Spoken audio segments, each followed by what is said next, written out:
It's Sunny and Finn's Games and Graps podcast. This week we're joined by special guest Steve to discuss the Elimination Chamber pay-per-view and count down our top 10 wrestling entrance themes. What's up, guys? Welcome to episode 51 of the Games and Graps podcast. I'm Sunny. With me, as always, is Finn Steele. Hello. And joining us once again is Steve. Hello. How you doing? I'm good, thanks. You? Yeah, I'm good, thank you. Finn, you good? Perfect. Perfect. And glorious. Wow, glorious. Oh, that's new. It is? You're never perfect or glorious. You're barely even good. I'm fine, I'm just ill. Yeah. Well, I was at the hospital today, getting yeah? my brain scanned. So that was the day. I had the wires coming out of my head. Okay. So that was fun. And they confirmed that I do in fact have a brain, so that's nice. Well, that's good. Yeah, it's good to know. I'm happy that that's finally been discovered. Yes, okay. yes. It's a step in the right direction. It certainly is, yeah. Yeah. Good to know. Other than that, yeah, I'm pretty great. So the doctors say you're okay? I'll find out in a couple of weeks. Okay. But yeah. No, they'll just come on Saturday, so that's fun. Right. But, So just to confirm whether you do or don't have superpowers. yeah, I think it is, yeah. I'm pretty sure. Pretty sure that's what they said. Yeah. But I'm not like, but what kind of superpowers they are as well, like, Yeah. if I can fly and all that. I'm pretty sure I can fly, but I don't just like jump out a window just in case. Yeah, well, yeah. It could go either way, can't it? Exactly, yeah, it's a risky move. It is a risky move. Don't try it just yet. Just wait till you get it confirmed. Yeah, I'll wait until it's confirmed. Steve, you anywhere close to perfect? No. No. No. Oh, not either. I'm super tired today. I'm tired because of children Of course. being ill. Bless her. Yeah, and I know I'm going to get a cold. So it's going round. Obviously, Okay. my daughter's clearly got it. That's why she's ill. Got my face. People at work are coughing and spluttering. I sat next to someone today for about 4 hours who's got a cold. So God, it's always the worst. I'm going to hammer the Lemsip. Other paracetamol-based drinks are available at the weekend. So fingers crossed I don't get it next week when I'm out of the country. So Yeah. Yeah, it's a good plan. so yeah, not perfect. Yeah. I'm nowhere near perfect either. I'm just tired today. I'm super tired as well. It's like I was sitting at my desk earlier on and just thought, if I could, I would sleep here. I would just go to sleep right now. And I was just so happy to drag my ass out of the office at 5. Yeah, it gets like that sometimes, doesn't it? Done it just. Yes. Yeah, it's not good. Finn, Hello. what games have you been playing this week? Well, I finally finished Resident Evil 7. Ooh! Which was excellent. Yeah. Do we talk spoilers? Can we set it to time to talk spoilers? We're going to talk spoilers for the next 3 minutes, so yeah. if you've Skip not ahead. finished Resident Evil 7 yet, or have intentions to play it in the future and don't want to hear spoilers, then tune out now. Steve hasn't really got a choice, but he won't play it anyway because he doesn't like horror games. Fair play. Yeah, I might play it. I don't like horror films. Do you care for spoilers right now?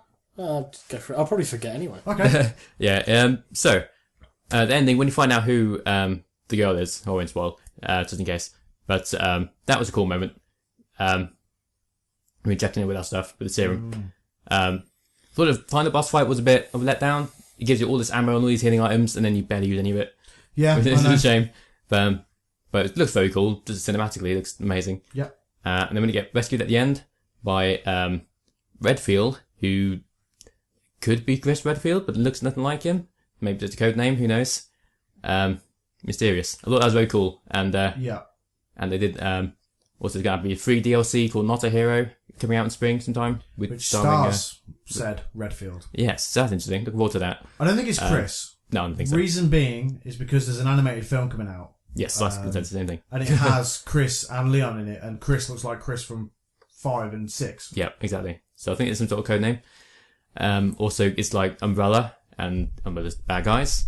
It's Yeah. like, interesting. Yeah, but overall, this is a good game. What would you Very give it out of 10? I really liked it. I'll probably give it a 9. Ooh, really? Yes, 9 out of 10. I would give it 10, but I thought the final quarter wasn't as good as the first 3 quarters. It kind of became more actiony and gave so much ammo and healing items. So no Could you see why I said it's basically an action game? Yeah, definitely towards the end. Yeah, because it's just like, here's a machine gun. Yeah. Here's more bullets for the machine gun. Go crazy. It's like, okay, well, when I now feel completely invincible, now I have these things. Yeah, like, seriously. the monsters don't stand a chance. Yeah, this is running up to him with a shotgun, blasting their faces off. So, Yeah, that's it. So, I mean, it is a great game, but There's a couple of couple things that could be better, but no game's perfect. No, exactly. I'm looking forward to playing through it again on Madhouse difficulty. I was about to stream, actually. I might stream some of that. Okay. That'd be cool. Or maybe I'll stream the speedrun. Who knows? I'll stream something. Okay. I'm playing that. I've also been playing, also finished Mario Color Splash on the Wii U. Finally. Played that since Christmas. Finally finished it. That was really fun as well. It's a nice little, friendly little game. Nice to distract yourself with when you've been blasting zombies and stuff. Yeah, absolutely, yeah, sure. Yeah. So yeah, we've got Wii U still, and you're looking for a nice little simple Mario game. Check it out. Cool. Or is it not on the 3DS as well? No, the one on 3DS is Sticker Star, I believe. Oh, okay. That one's not very good. Don't bother with that one. Fair enough. Play Color Splash. Steve, what have you been playing? Yeah, thanks about it. So last week I finished Batman Telltale series. Did you enjoy it? Yeah, second time round. I enjoyed it more, actually. How's that sweet platinum trophy that you've got? It's great. It's my first ever. Nice. I know gamers that have had PS4s, even PS3s, and don't have platinum trophies. Wow. I mean, it's a fairly easy platinum. Well, it is a super easy platinum, because all you have to do is play through the game, but it's not the Yeah. point. Yeah. It's the point of, that's not your fault that you have that platinum. No, absolutely, yeah. That's Sony's fault for giving that platinum away so easily. Yeah, it's a bit weird. But, you know, a platinum's a platinum. You've done what the game has asked you to do to get it. Yeah, this is it, yeah. Yeah, so I've been playing that on the Daydreamer channel. Yep. Nice. Doing that as an episodic streaming thing. Yep. Sweet. Yeah, I enjoyed it. I enjoyed it more second time round. I think because I took the story in a different direction. Yeah. So, like anyone that's watched it will know that I wanted Bruce Wayne to be quite cocky, be the cocky billionaire, and Batman to be evil. You know, be a bit more. You know, Awesome. not Still such be a good hero, guy. but like... be the hero, but do Yeah. what's necessary to do what you have to be that hero. Nice. Yeah, some really cool scenes. The only annoying thing was it crashing multiple times on the stream. That's a and that Telltale wasn't, thing. and that's it was the Yeah, game. it's It wasn't YouTube. It wasn't my internet or my PlayStation. It's definitely the game. Yeah. So because it did it first Does time it do that round, thing where it's like, there's a problem with the application, then it brings up that bar and it closes it down? it would just freeze. Yeah. And then I would be able to do nothing. I wouldn't be able to go back to the home screen. I wouldn't be able to like even do like what I call a hard reset, you know, from the button, from the controller. Yeah. And then it would come up with error, blah blah blah, and then report problem or, retry. So, which is frustrating because most episodes are an hour and 30 minutes at most.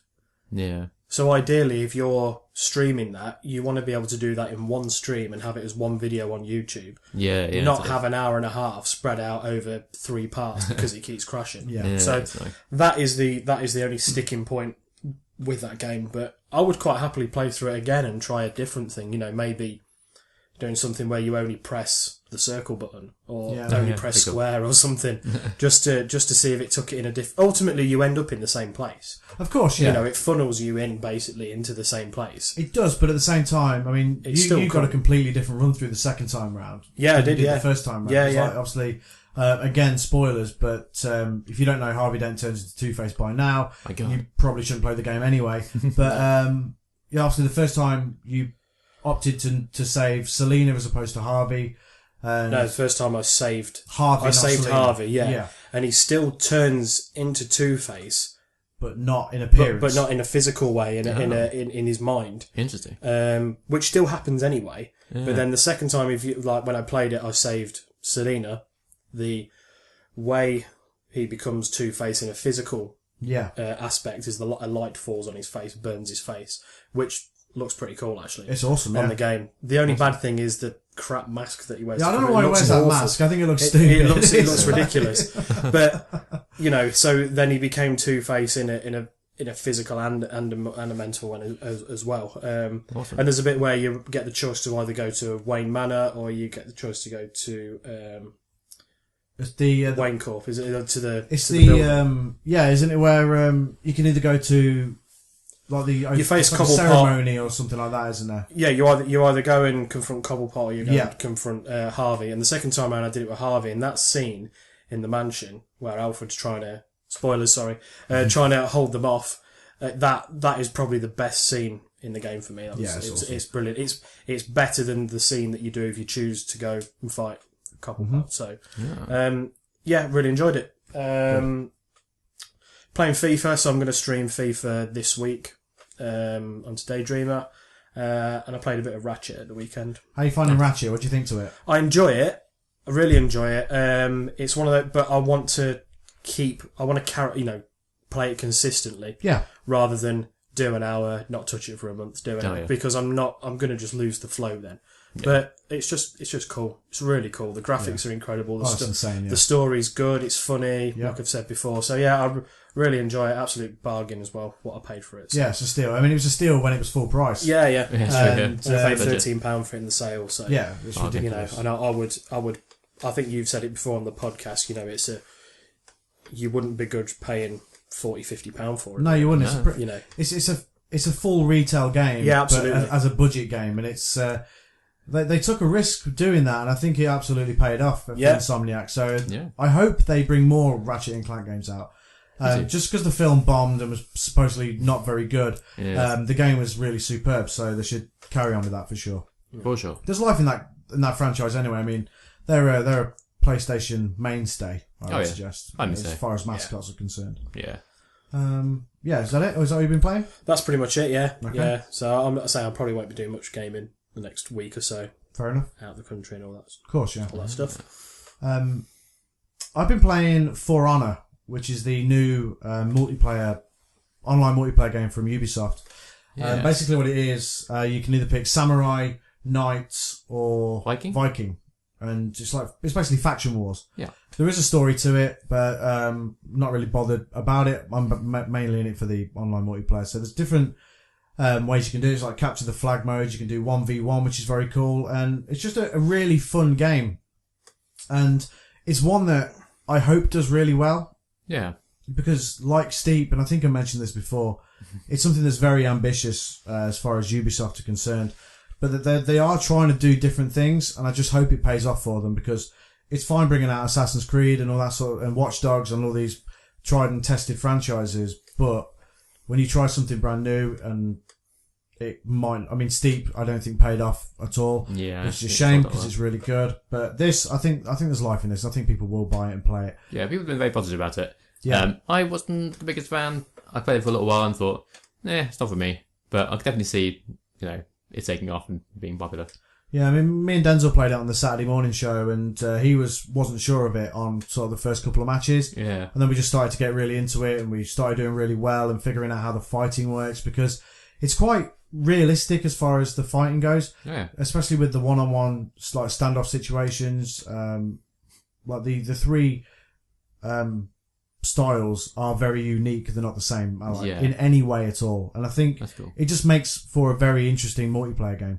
Cool. And I would say it's very, very, it's very much worth looking at. Yeah. Sure. Even when it will inevitably drop in price. Oh yeah. So it's worth looking at that point. But I think it's very, very good, not to be slept on. Cool. I've got back into basically I've had like a hard drive cull. So I've just got rid of a load of stuff on my hard drive and got the stuff on there now that I want to complete, and then I'll re-download the stuff that I then want to play after that. Yeah. So I've got back into Rise of the Tomb Raider again. Ooh, nice. I thought about that. So I'm going to play through that, and I love it. And I've also been playing Sunset Overdrive on Xbox One. Nice. Which I do absolutely adore. Yeah. It's just so good. That's in Insomniac as well, I believe. Yeah, it is. And it's just an open world madness, and it's funny, and it's such a stupid game. Yeah, I've heard good things about that. I don't think it reviewed all that well, but everyone who's played it has told me it's like really good. So yeah, it's really, really, really good, and it's super cheap as well. So if you haven't got it, you can buy it. And it's I think it's free. In fact, you can download it off my profile. Yeah, I think I've got the download one anyway. Yeah, it's very, very cool, and it was free, wasn't it? Yeah, it's got free gold thing. Yeah, that's definitely worth playing. Other than that, I've been dipping in and out of Pro. I've been playing Pro Evo again. Actually, I'm really enjoying it. And cool. Sport ball. Yeah. We've been playing a ton of Rocket League. Jesus. Oh yeah, love Rocket League. Tons of Rocket League. I mean, I'm 3 trophies away from the platinum now. Nice, awesome. And I'll get it. All I've got to do is play games. Yeah, it's just grinding now, isn't it? Yeah, pretty much. Basically, I've got to finish the season, then win the championship, which I will do. Yeah, easy. And then it's literally just playing games until I've unlocked all the items. That's all you have to do. Absolutely. Yeah. So, and then the platinum's mine, and I'll be proud of that one because I feel like I've actually achieved it. Yeah. Yeah. It's cool. And plus Rocket League's fucking awesome as well. Yeah, it is. It's cool. Just so much We've fun. had so much fun streaming it these past couple of Fridays. Yeah, so good. The stream was brilliant. I joined it sort of the last half hour, 45 minutes, and I was really laughing. Oh, good. It was really making me laugh, and like my wife was saying, "What are you watching? What are you watching?" I was like, it doesn't matter. It doesn't matter. It's just hilarious. You know, the different, obviously the different people on there, different personalities, and it just made for something funny to watch. You know, Yeah. it was Awesome. I think that's why really people good. like coming along to our streams. Because Yeah. we are relatable, I guess, because we're not, I mean, especially those streams. I mean, the streams we do throughout the week, we're sort of talking about, you know, through the game and stuff like that. But with Rocket League, it was literally random conversations just about nothing at all, about nothing important or relevant or nothing. It's just dumb jokes every now and then. just a fun time. Just a fun time with 6 guys, and it was really, really cool. It's so cool. Finn, Hello. is there any gaming news this week that you know of? Honestly, I've not can't really into off the top of my head. Nothing stuck out this week. Okay. Well, apparently Activision have said that Destiny 2 is coming this year. Oh, okay, this year. Apparently. Mm, They're pretty convinced by it. interesting. South Park has been Oh, delayed. Yeah, I see it actually. and it could be any time from April the 1st through to spring next year. wow. Mm. So it's going to be at some point during the next financial year. Yes. My prediction is we don't see it in 2017 at all. And I think it's spring 2018. Wow, it's supposed to come out last year, wasn't it? Yep. December. Crazy. November. Yeah, November Yeah, December, originally. Yeah. And I think it was December. Yeah, because I remember it was the last time I was on the podcast I was saying that the last season was on Comedy Central was sponsored by the game. Yeah. Oh yeah, of course. So obviously there was supposed to be a link there. Yeah. The Yeah, the of game's course, out yeah. and there's a new series. It's like when WWE sponsors WWE on WWE 2K sponsors WWE on Sky. Yeah. Yeah, It's it's because like- the game's because the out. game's coming out, yeah. I wonder what could have gone so wrong that it got delayed like an entire year almost. I don't know. What the Stick of Truth got delayed for forever. It Oh, did it? Yeah. Yeah, I it didn't just got realise delayed ages and ages, Yeah. and it did eventually come out, and it was excellent. So I expect the same from the Fractured But Whole, but yeah, I don't expect to see it this year. No way. Yeah, I know that 'cause I'm a fan of South Park, so I know that Matt Park. No, I've got that the wrong way Matt around. Stone, Matt Trey Stone, Parker. Trey Parker. I know I've got that the wrong way around. Fan of South Park. Yeah, I know that they are they're almost perfectionists in a way, and I know that they wanted with the Stick of Truth, they wanted it to be perfect because the PlayStation 1 South Park game was so terrible. Yeah. And they hate it. I've seen that in interviews and read that. So it might be a case of that with this. And like you said before, delays aren't always a bad thing, are they? You know, you'd rather a game be delayed, but be brilliant when it comes out, rather than it come out with bugs and glitches and Well, yeah, that's it. Yeah. Take note 2K. Yeah. That game gets worse. That game doesn't get better with patches. It gets worse. I have not played it for forever. I mean, we played it Sunday, and I actually really enjoyed playing it. Oh yeah. But I hadn't. But again, it's much better when we play it together as opposed to when you play it on your own. I played it on my own the day after, and I was like, why am I playing this? Yeah, that's how I've got with it. But I was a bit excited after Elimination Chamber. I thought, I'm going to win this championship with Bray Wyatt. Just have a good time with this game. I played one match. I was like, I ain't playing this anymore. Yeah. It's fine. I mean, I like playing it with Finn, but other than that, no, it's crap. Yeah. It's a bit So, garbage. yeah, I don't expect to see South Park at all this year. No way. Shame. It is a shame, but I mean, it'll come out and it will be great because they won't allow it to be anything other than great. Yeah. But I think it'll be what we're looking at. What are we in now? February? I think March next year. I think it's that far away. Yeah, it wouldn't surprise me. Yeah. I mean, I hope we see it sooner, but I wouldn't surprise if we see it. Don't see it. Yeah, I mean, it must. They must have just got to a point where they just weren't happy with what was in front of them because the game was seemingly coming out in a couple of months, and then all of a sudden it's like, okay, it's not coming out anymore. Yeah. It's coming out later on in the year. Now it's not coming out. Well, we don't know when it's coming out. So Yeah, was it at E3 that it was first? yeah, it was E3 last year. Last year, year, 2016. Yeah, so Yeah, so you know.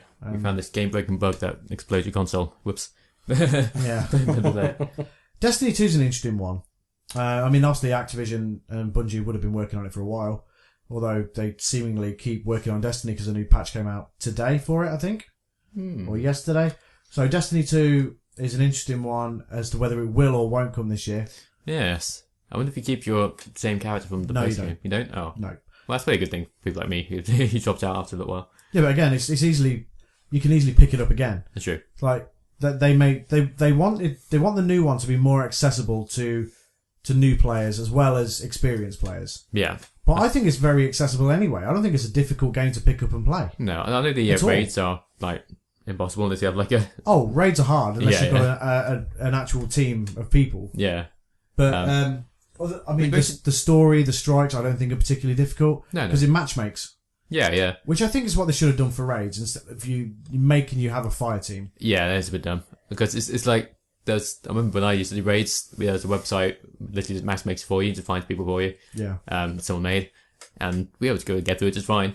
But it's like Blizzard were like, Bungie were like, no, you need a proper team of people, to communicate. Yeah. But we just got But it's through it. not as easy as that because not everyone has that sort of network of people. Like, Exactly, yeah. 'Cause- I have Destiny. I don't think I've done one strike. yeah. I love the game, but I don't think I've done one strike because Right. not people that I know don't have the game. Yeah. Maybe we should get together daydreamers and do some sort of raids or something. Yeah, I've got it. You will have it because you've got my profile on your PlayStation. So it's not be cheap now, surely. Well, it has to With all be the cheap. It's in the expansions, sale on PSN. Yeah, I have to get on that. That could be fun. That's the whole bundle with Rise of Iron. Yeah, that could be fun to do that on stream. But it's still so good. It's patch. It is, yeah, it looks really fun. So I hope Destiny. I don't think you need Destiny 2 this year. I think they could probably hold it up till next year. I think so. And I've got a little feeling that's what might happen because Yeah. I think if we were going to see Destiny 2 this year, we know something Yeah, proper by now. Yeah, maybe an E3 they'll show something. Sure. Maybe. But But yeah, they could get it out. I mean, Fallout did it. I mean, Bethesda did it with Fallout 4. yeah, very true. Here's Fallout 4. It's coming out in a couple of months. Right. Oh, Yeah. okay. Sure. They could do that. Yes, We'll see. We'll see. We'll see what happens. Yeah. And another bit of Activision news is they have basically admitted that Call of Duty Infinite Warfare, despite it being the biggest selling game of 2016, Right. didn't connect with audiences. And Yeah. It was, It was not. garbage. I mean, it's not a failure because it was the biggest selling game of 2016, as it Yeah, of was course. going to be. Yeah. But they think they said they're going to go back to their roots with 2017's Call of Duty. Cool. And if they So do, that World means War II. World War II, which means it'll be just super fucking popular. Yeah, probably. Yeah, Battlefield did it, and Battlefield 1 is awesome. yeah. That's a good move on the Activision part. Wait, who's EA. EA's part? That's it. And it will be a good move on Activision's part to go back to World War II. I think so. So don't, if you're a game developer, and for some reason listen to this podcast, don't bring a game out in November or October because the new Call of Duty will blow you out of the water. Yeah. If World War II Call of Duty will just smoke your game. It's just a pointless waste of time. Oh dear. I did play Infinite Warfare, but I don't know. I like it. Yeah, I like it just fine. But I like Call of Duty. I'm a Call of Duty guy. that's fine. And I will buy World War II Call of Duty. Just like I bought Black Ops 3 and 2 and 1. And I've done it on profile. exactly, there you go. But yeah, that's pretty much it as far as gaming news goes. It's nothing really substantial. Just a couple of little tidbits that we've dropped into casual conversation there. Yeah, apparently you can get a cup noodle head for Noctis in Final Fantasy 15. Sure. Gee. Is that the Nissin Noodles? So, yeah, sure. The one that they advertise fairly openly in the game? Oh, yeah, probably. Nissin Noodles, also the sponsor of Manchester United. Oh, really? They're Manchester United's official noodles. Wow. I did not know that. Modern You learned football. you learned it the other day. Oh, there's an official everything for United. It's ridiculous. They got Wow. a fucking Russian air what the hell do you call it? Airline Yeah. symbol on the car park. Really? Yeah, Aeroflot. It's just on the car park. Wow. Oh yeah, it is, isn't it? Yeah. So you can see if you look for an aerial shot of Old Trafford when there's no cars in the car park, there's a big Aeroflot thing painted on the car Symbol on park. the car park. Yeah. Ah, interesting. Yeah, it's crazy. Yeah. Football. Hashtag sponsorship. Yeah. It certainly is. Yeah. Speaking of hashtag sponsorship, Sponsored by Brazzers. if Nissin Noodles want to come and sponsor us, or Brazzers, I'll take Brazzers right now. Yeah, sure. Yeah. Who doesn't want to see our faces before watching someone get porked? The Sonny and Finn podcast. Sponsors. Yeah. By Brazzers. Awesome. Good times. The world's best podcast. Yeah. Good times. Okay. So last week on the podcast, we sort of talked about entrance themes. Yes. And we said that this week we were going to talk about our favourite entrance themes. Mm-hmm. And I text Steve just the other day. I was like, "You're going to come on the podcast?" He was like, "Yeah, okay." I went, "Right, so we're going to do this thing where we run down our top 10 entrance themes." And he was like, "Great, this is going to be really hard." And then he comes back to me a couple of days later and he's like, I've got about 40. Yeah. So we've compiled lists. I don't think we do it round robin style. I think what we do is we each take it in turns to run down our list. Okay. But first I want to pose this question to you. What makes a good entrance theme? It's open to both of you. Something that gets you hyped up for the coming match. If he wants to get jacked up! I get jacked up! My clothes! Yeah, the gym. Muscles. Protein shake. Yeah. You're eating at that new place in town, aren't you? Yeah. Yeah, totally. Pick your protein, pick your carbs. Totally. You know me. Sponsorship. Yeah. But yes, please. But yeah, just, I don't know. Something that's a good song as well as, a good entrance theme. Okay. Something you'd want to listen to. I don't know, yeah. It's tough. In your everyday life. Yeah. Steve, what makes a good entrance theme? Similar to what Finn said, I think it's something that it has to suit the character, the wrestler. Yeah, the character. That's the right. character. Yeah. It has to suit the character. So, like a recent example I can think of is when the Usos turned heel. So the music had to change to suit that heel change. Yes. You couldn't have that thing they had before. No. Exactly. So it just doesn't suit. So it's something that's got to suit the wrestler, the character, something that you'd want to listen to in everyday sort of music, or something that gets you hyped. Something that I think as well, crowd interaction is quite a big one. Okay.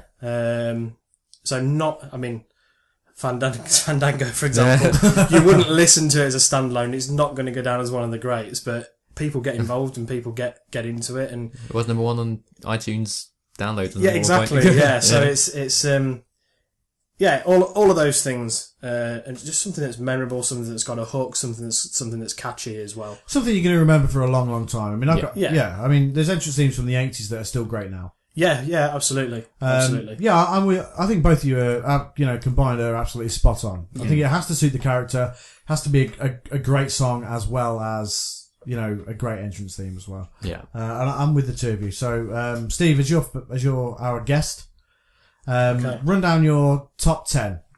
Okay. Do you want me to give like an explanation after each? Yeah, sure. Yeah. This changed up until about 5 minutes before the podcast. Okay. I'll do honourable mentions before I do my number one. Okay. So 10, I've gone with Edge, but specifically the one where it does the "you think you know me" and then the Alter Bridge one. The last one that's the one. That's the one. I couldn't remember whose it was. On the day, I see clearly. Anyway, there's going to be a lot of that going on now. Awesome song that you would listen to on its own. Yep. Suited the character, suited Edge perfectly. He had that look that's the type of music he would definitely listen to. Mm-hmm. I've seen Alter Bridge play it live. Nice. I don't know whether I have. I saw him at Download, and I was walking by the main stage, and I was like, "Holy shit, that's Edge's theme song!" Nice. I've probably seen Alter Bridge, but I probably didn't register that they were playing that. But so that's number 10. Cool. Nice. Good song. Good good song. Very good. Number 9, I've gone for a new one, probably the newest one on my list. So I've gone for Shinsuke Nakamura. Yes. I just think that opening bit is absolutely amazing. Oh god! And it gives you goosebumps when the lights go down, and it's got it's almost like a heartbeat thing, isn't it? It is sort of waving around. And that violin bit, I never thought I'd enjoy a violin part to a song so much. And it's just the whole, amazing. And he makes it as well what it is. Yeah, for sure. So the hand movements and when he goes into the ring and he does that thing on the ropes, it's just absolutely awesome. It's incredible. It's a hoofing song. It is completely hoofing. It is. And it's banging to listen to in your headphones. Yeah, as well. it is. Yeah. Quality. So the next one I've gone for Bray Wyatt, his current. Ooh, good one. His current one. Yeah. I don't know. Did he have? I'm guessing he didn't have that in NXT? I don't know, because NXT wasn't on the network at that point. I didn't watch it on Sky Sports. Bad wrestling fan. I forget what it's called. It's called Broken Out in Love by Mark Crozer and the Rails. That's the one. Nice. It's got a different name now that WWE own it. Yeah, balls to that. Yeah, balls to them. Bray Wyatt. Trademark. Great song, again, suits Bray Wyatt. The crowd have bought into it with this Fireflies thing. That's very cool. It's, again, a good song on its own. And obviously for us, we played it in the band as well. We used to cover it, play it acoustic. It'd be our opening song. Yeah. Nice. And we played quite a few gigs, didn't we? And we only had the one person ever come up to us and go, "Is that Bray Wyatt?" And we're like, "Yeah, it is." We're waiting for it. It's like, we can retire it now. We haven't got to play it again. Yeah. Someone knows what it is, because for ages we thought, we'll get away with this. Like, people think it's ours. Yeah. And someone went, "Yeah, it's Bray Wyatt's song, isn't it?" Oh, yeah. Oh man. Yeah, we're just going to stop playing now. Yeah. Cool. Yeah, great song. Yeah, it's outstanding. So it's brilliant, and it was good when they did it live. Was it 2 years ago on WrestleMania? Yeah. That was pretty cool as cool. well. So number 7, I've gone for Seth Rollins, just because it's a belting song. Oh, it's awesome. Yeah, It's brilliant. It's I think it's my ringtone on my phone. Yeah, it is, isn't it? Yeah. Or your alarm. It's either that. It's one of the two, because I've got Kevin Owens as well. Just loves the Graps. I just love the Graps. Yeah, they just make good ringtones. Yeah, I've got Nakamura. Nice. I mean, yeah. It's I get on that. yeah. I think I might need to do that as well.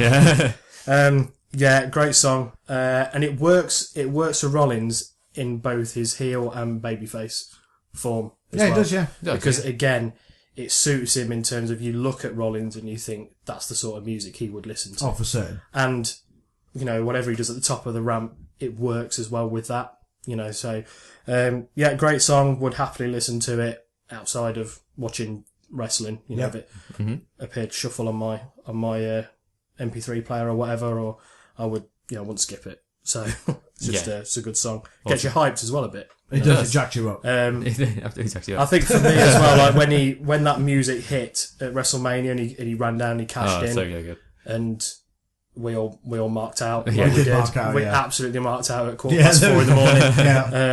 I think I jumped up and did a bit of shadow boxing. I was that jacked. I was like, yes, this is amazing. So that's quality. Number 6. I don't know, I've got something now. I don't know whether to change it or not. How's that? No, I'm going to go for it. So I'm going to go with, and it's not a song that I would probably necessarily listen to on its own, but I just think it's a great entrance song. So I'm going to go with Kurt Angle. Okay. Nice. Medal. That was actually on my list for a little while. I debated, but that's a bit... So, I just think it's brilliant for him. Yeah. That whole, I've got a gold medal, I was at the Olympics, I'm this clean-cut American, and that sort of, the fanfare and everything. I just think it works so well. And now, obviously, you get the crowd interaction of the "You suck," and he plays up to that. And I can't wait to hear it at WrestleMania, whether it's just in the Hall of Fame bit. Or I can't wait to hear it when the Patriot comes down, because it used to be the Patriot's entrance music. All right. Yeah. There used to be a wrestler in the late, probably 97. Used to be a masked wrestler called the Patriot in WWE, and he had that same entrance music. Oh, right. I didn't know that. I didn't know that. But yeah, I just think it's... No one does, that's why they get away with it. Yeah. Everyone just forgets, and everyone just loves Kurt Angle. So. Yeah. No, I just think for Angle, it's a great song, and it's... I got into wrestling late. Your fault. Sorry about that. For getting me into it, not for getting me into it late. But anyway, and that's just he was one of the first sort of wrestlers that I kind of, like, oh, that's Kurt Angle. Well, it was around that time when you started watching it, wasn't it? Yeah, and it was like, he's got this cool entrance music, you recognise it instantly as soon as it hits. It's one of those that you could play half a second of it and you'd go, Kurt Angle. Yeah. You know exactly who it is. So... bit of a random one, but I thought I'd put it in there. And there are some that I haven't picked that as actual songs, they're obviously far better than that. Sure. You know, because that's just it. I mean, there's ones on mine that obviously much better songs on it, but just from the fact that they're entrance themes, it's awesome. So number 5, I've gone for The Rock. Which If one? you smell. Probably the most recent one. Really? Yeah. One with the bigger drums when it kicks in after the If You Smell? Yeah. Boom, boom, boom. Yeah. And there's a bit more guitar in there as well.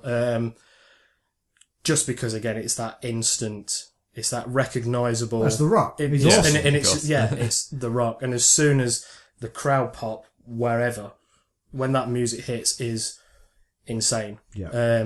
And there's only one other music for me that gets that sort of reaction, and I'm pretty sure it's going to be on yours. But I'm guessing it's the one that's next on my list.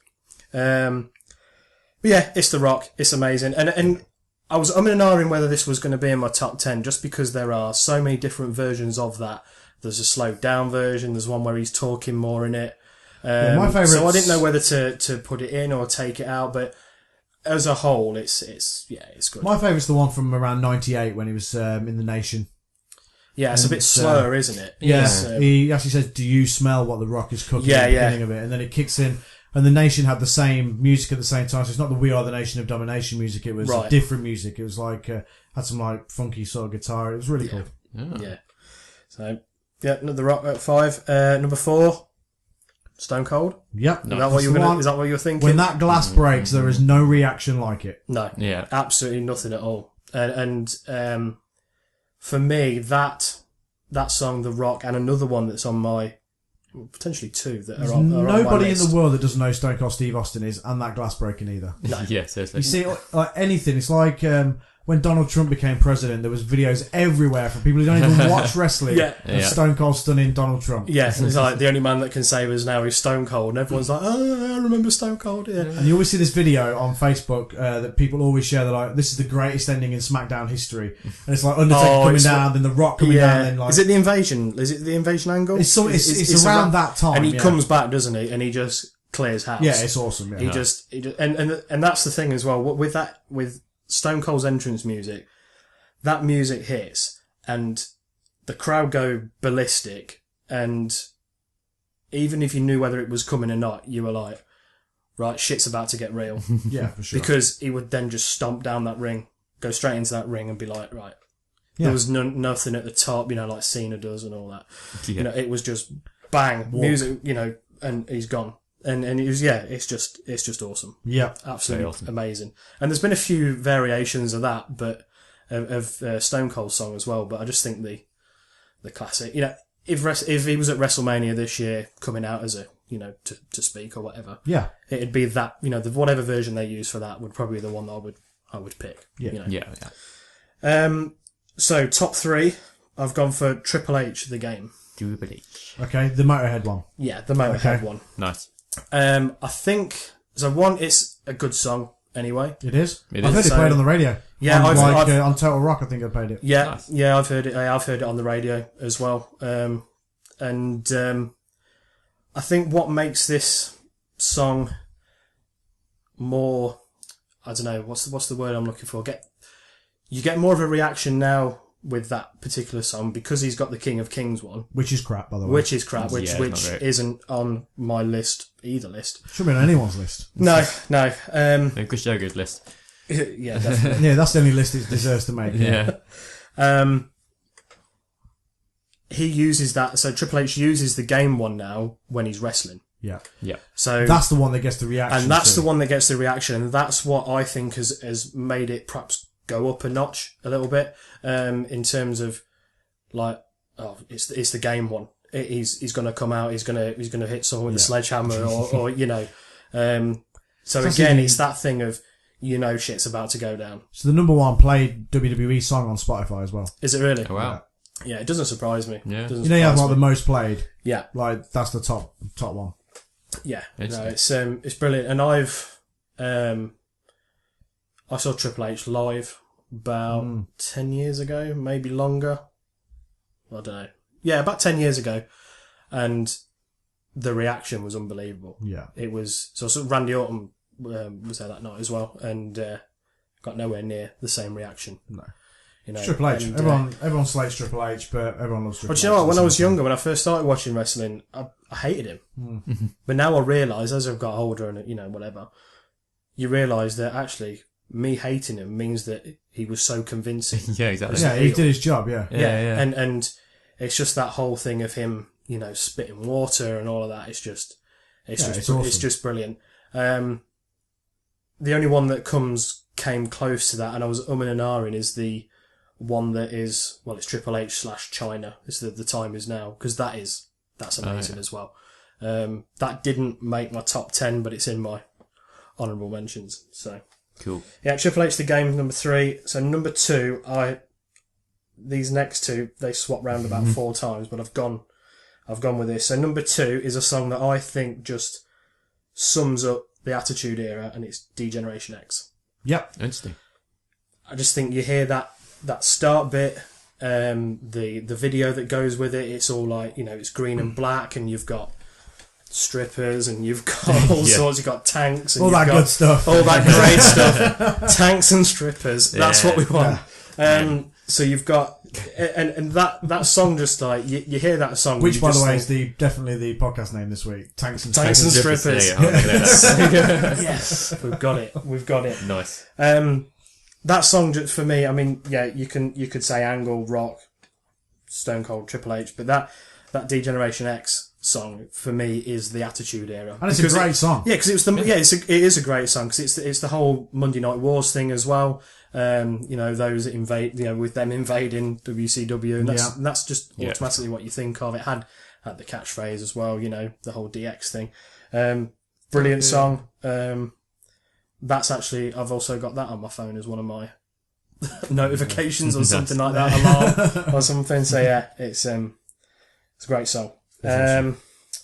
So before I do my number 1, ones that didn't make the list. So just some of these are, you have to take them into context of crowd reaction and all that sort of thing. So I've gone for Shane McMahon. Cool. Was considered. Some of these were nowhere near my top 10, but I just put them down. So Shane McMahon, Vince McMahon, yeah, which randomly I heard on TalkSport the other morning. Sure. Sure. Yeah. Daniel Bryan, just because of the pop that it gets. That was actually my number 10, but I changed it like 2 minutes before we recorded. I mean, would I listen to Flight of the Valkyries on its own? Well, that's the thing. I feel stupid listening to it. Yeah. Probably not. But when you see it, it's awesome. And yeah, I mean, the reaction he got the other week last week, wasn't it? In Seattle was incredible. Oh yeah, it's awesome. Yeah, so I'll just fly through these. Bobby Roode, just because it's fucking awesome. It's glorious. Finn Balor, because it's hoofing. It sounds like Royal Blood, and I like Royal Blood. Yeah. Samoa Joe's current one, amazing. NWO. Oh god, NWO's one as well. I didn't even think to dive into WCW. That's the thing. No. Now I've got Orton voices as well. That was my number 6, but I took it out, changed it for Angle. Taz.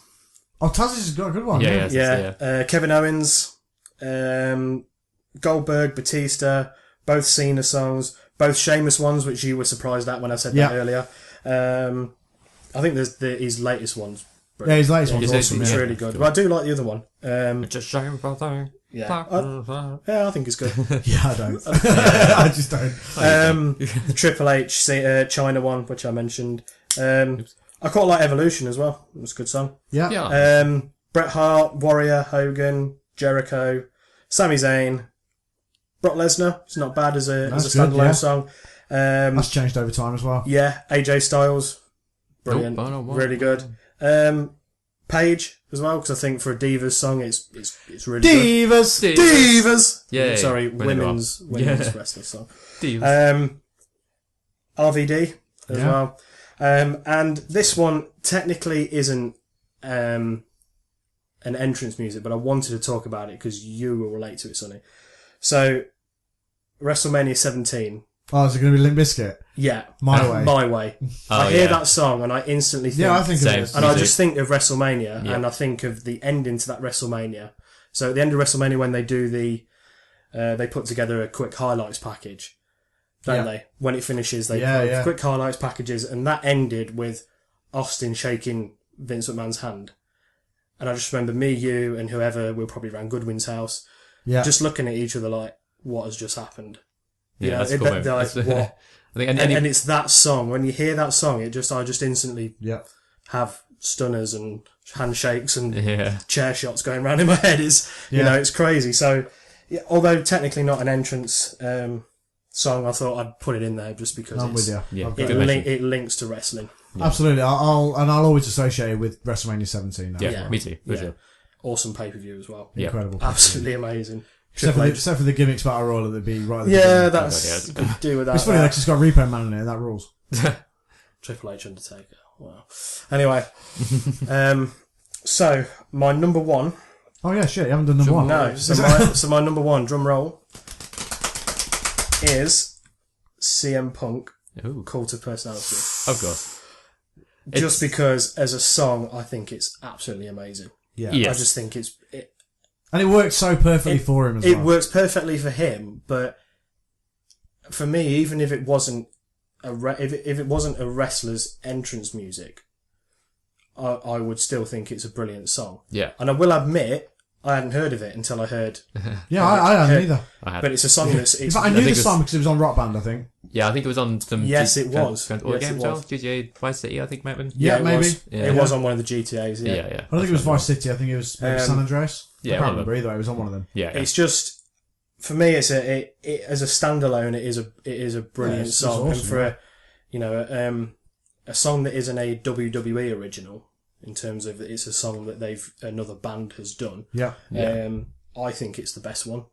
Yeah. It suits him, and I just think as well when we first heard it, when the music hit, there was nothing on the Titantron. Yeah. That's Cena cool, was in the. Had he just been beat up or something? Or he just won a match, hadn't he? And the music hit, and he's looking. Everyone's like, "What's this?" It's when he came back, isn't it? And it went on for ages. Yeah. And then he came out, and the crowd just went ballistic. Yeah, because Cena just won the new WWE title, and CM Punk came out with the old one. With the old one. Yeah.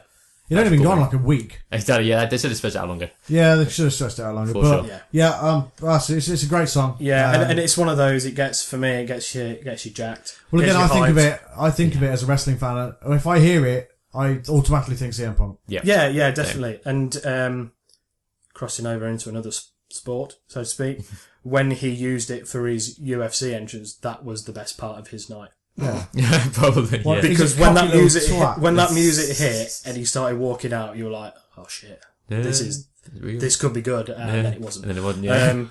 Yeah. So it's just a superb song. I mean, he was cocky about it, so he was laughing on his way down to me, thinking, "Yeah, look at the wrestling." He just knew that was what was crossing his mind when he heard when he heard his entrance music as that, and he was laughing and smiling. Just fucking. And then he got beaten up. So that's good list. That's my list. Yeah, it's a good list. Yeah, I mean, it's kind of the list kind of shows that obviously I didn't really get into wrestling until the late 90s. Kind of shows that, but obviously I know what Hogan's music is and Warrior and Bret Hart. Of course, because even as a kid, when I didn't watch that much wrestling, I knew. You knew Hulk Hogan was. I knew they were, yeah. Everyone knows who Hulk Hogan is. Yeah, exactly. Yeah, absolutely. It was a good list. Good, solid, comprehensive list. Yes. And good explanations too. Yes, very good. Finn, run me down your list. Right.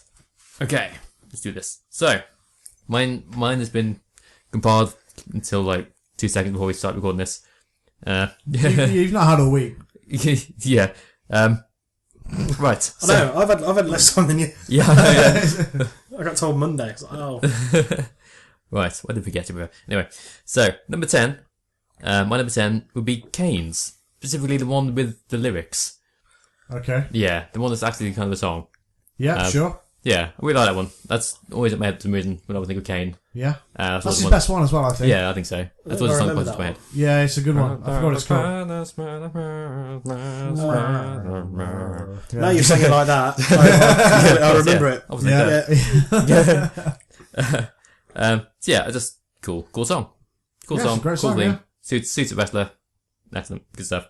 Number 9, another song that keeps getting stuck in my head when I think of this wrestler, is Gangrel's. Yeah, what a fucking awesome song. That's an awesome song. It's amazing. Bam, bam, bam, bam. If you ask Wow. so many wrestling fans will Love have that in there. Like I had that on tweets earlier on. Oh, When yeah? people were tweeting us. Yeah, Awesome. they're like Gangrel. Yeah, when I was listening, doing my research, and that came on, I was like, oh yes, That one is awesome as well. Yeah. It is really good. Fanging and banging. That's what he is. Oh, His nice. catchphrase now. Awesome. Well, let's swap these two round because I've been in the order. But number 8 is one out left field. I don't think it's Steve mentioned, but it's Drew McIntyre. That's a really good one. It's a really good theme, yeah. That is. I was looking through themes earlier today, and it's like, oh yeah, Drew McIntyre. We talked about awesome. the Drew McIntyre theme. Oh no, was it you or it might be someone else? But we were talking about this, and that's an underrated one because it just sort of goes under the radar. I think Yeah, it's a very cool song. it's a very cool song. I hope when he inevitably comes back to WWE, I think he will, he uses that song. I think he should for sure. 'Cause I think it was so. awesome. Yeah. Yeah, awesome song. Go into it. Number 7, going for a modern one. It's Bobby Roode. Glorious, of course. Glorious. It suits him so well. It's perfect. And the way he's does the entrance on the ramp with his cool like dressing gown. Cool robe. Robe Finn, come on. Yeah. Yeah, super cool. And crowd sings along and Yeah. the whole glorious bomb thing with Gargano and Ciampa. Yeah. Very cool. Number 6, I've gone for The Rock. Probably the same version as Steve. Okay. Just iconic. If you're some Agreed. Yeah. I mean, I'm with you. I haven't gone for any of the Rock's entrance musics on my list at all. Interesting. But that's not to say that I don't love the Rock's entrance music. Yeah, it's super cool. I would have picked a completely different one to you guys. I'd have gone for the 98 one. That's That's my one own of personal preference. That's one of of my the least favourite one. But that's just a bit slower and It's a bit too slow for me. But that was Yeah. when The Rock was a real bad guy then. yes. And he'd only just sort of started being The Rock as opposed to Rocky Maivia. yeah. And, I don't know, it was just something about it that was so cool. Cool. Yeah, so number 5, another iconic one, which Steve mentioned, Triple H, The Game. It's just an amazing song, on its own and with the entrance and everything. I love it. It's perfect. It is absolutely perfect. And Motorhead did an impeccable job. Yeah, excellent. That time they sang it live and I think Lemmy forgot half the words. Yeah. It's all about the game. Now you're playing. It's all about the game. Didn't It's also when explain at it. the beginning it's like, we are Motorhead. We're going to kick your ass. Like, well, fair enough. It's like, I'll always remember it. Yeah. Fun time. Brilliant. Number 4, maybe controversial. Chris Benoit. I know. Awesome song though. Who is he? I don't know. Some guy who's might have been. I can't remember. You mean Chris Benoit? Yes. Crispin. Crispin? Crispin. Yeah. Oh, okay. Crispin. Crispin Noir. Yeah, that's the one. Now, the one with the words, right? One of the words. Yes. Okay. So, and just again, it's a very cool song on its own. A very cool song And, by Our Lady Peace is what the band were called. That's the one, It's yes. a really, really good song. Very cool. And Yeah. again, suits the character Beverly. Yeah, great. Number 3, I've gone for Stone Cold. Was that same reason as Steve? Also, honorable mention to the Disturbed version, which he used for a little while. Yeah, oh, that was Yeah, awesome. it was So so cool. good, yeah. Yeah. I remember when he came back at Unforgiven 99. I think it was Unforgiven 99 or 2000 when it was the whole who ran over. It must have been Unforgiven 2000. 2000, because, Hard work. he got run over by Rikishi or whatever. And The Shane big fault McMahon of said rock.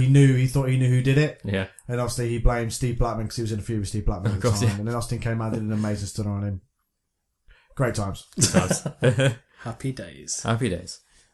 Number 2, I'm going for Edge. His more recent one. The Alter Bridge one. Okay. That's the one. Just amazing.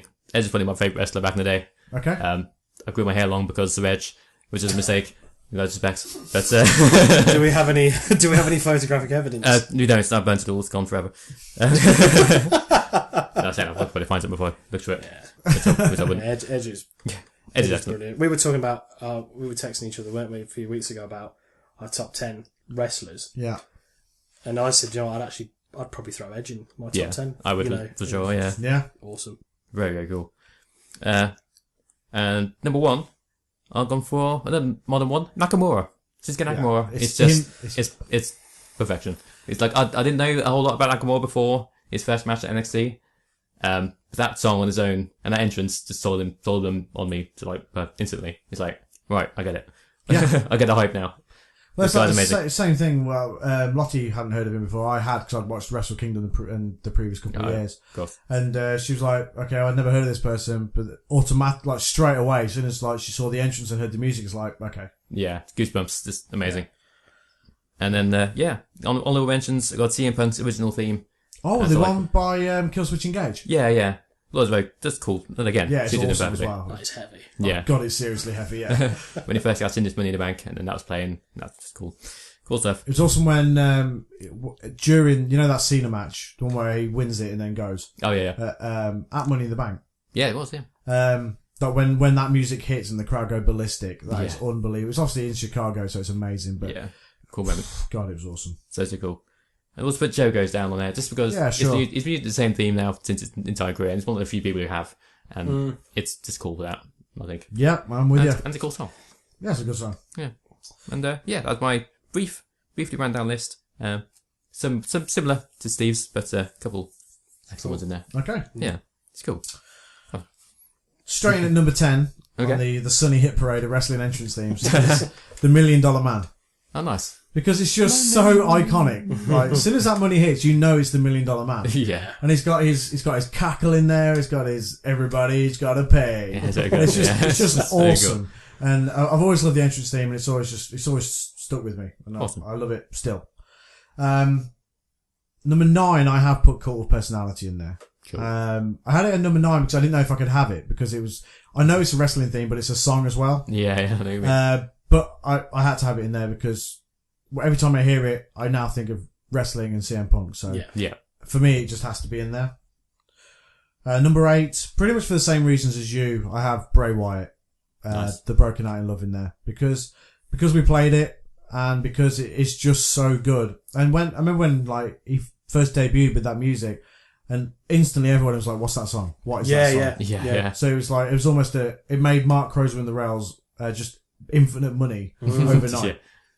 Like just big stars overnight Yeah. for that one song. Yeah, I remember. Yeah, it wasn't long after I heard it that I started looking. And Yeah. thought, I need to own this song. Yeah. in some format. Yeah, because not it's only was it brilliant. a good wrestling, a good song for the character, it was just a great song as well. And if you listen to the words, it is a weird song, Yeah. but it's It's a weird really, song. really good as well. Number 7, I've gone for Basic Thugonomics. Word life. Yeah.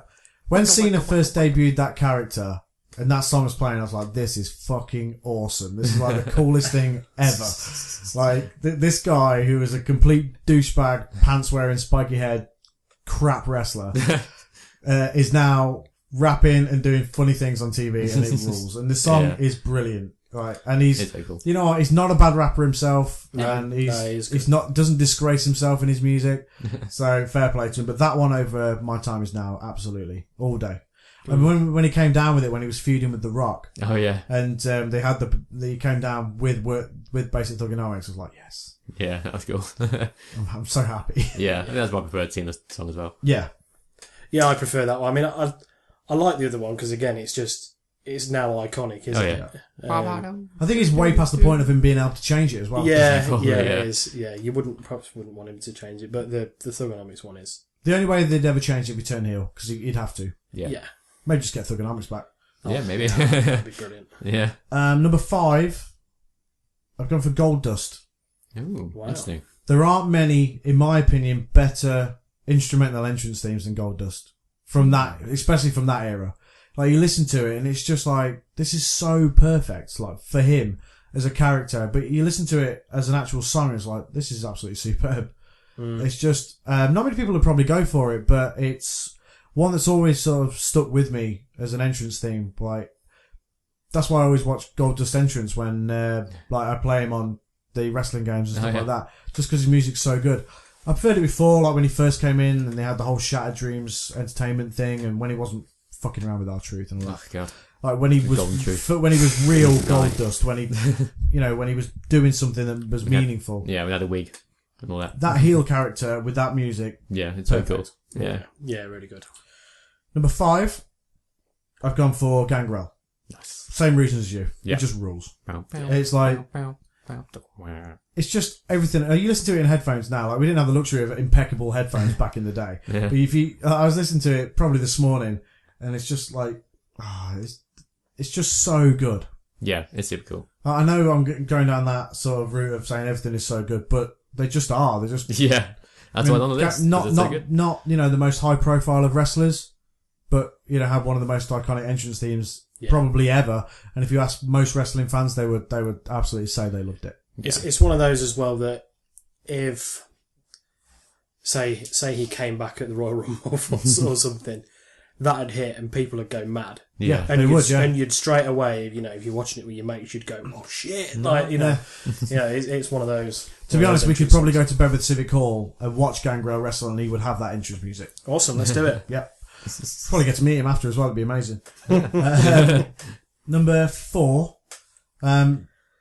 It was easy to pick because this guy's got so many different versions of his entrance theme, but I had to pick the Ministry of Darkness version of the Undertaker's entrance theme because it's just a version of the Undertaker's entrance theme that isn't slow and it isn't boring and it suited heel Undertaker perfectly because he was doing the Ministry of Darkness thing with Viscera and Mideon and the Acolytes and all that sort of stuff, but it had electric guitar, it had like the real heavy sort of drums, and it was like just awesome, and it had like the amazing breakdown bit in the middle as well. And it had him like mumbling some nonsense at the beginning and like a bit in the middle, and it's easily the Undertaker's best entrance theme. Yeah, I when I was listening to some entrance music the last couple of days, that one came on and I listened to it in full. I forgot how good it was. Yeah, it's really good. But it is one of them ones you forget because Undertaker has had so many.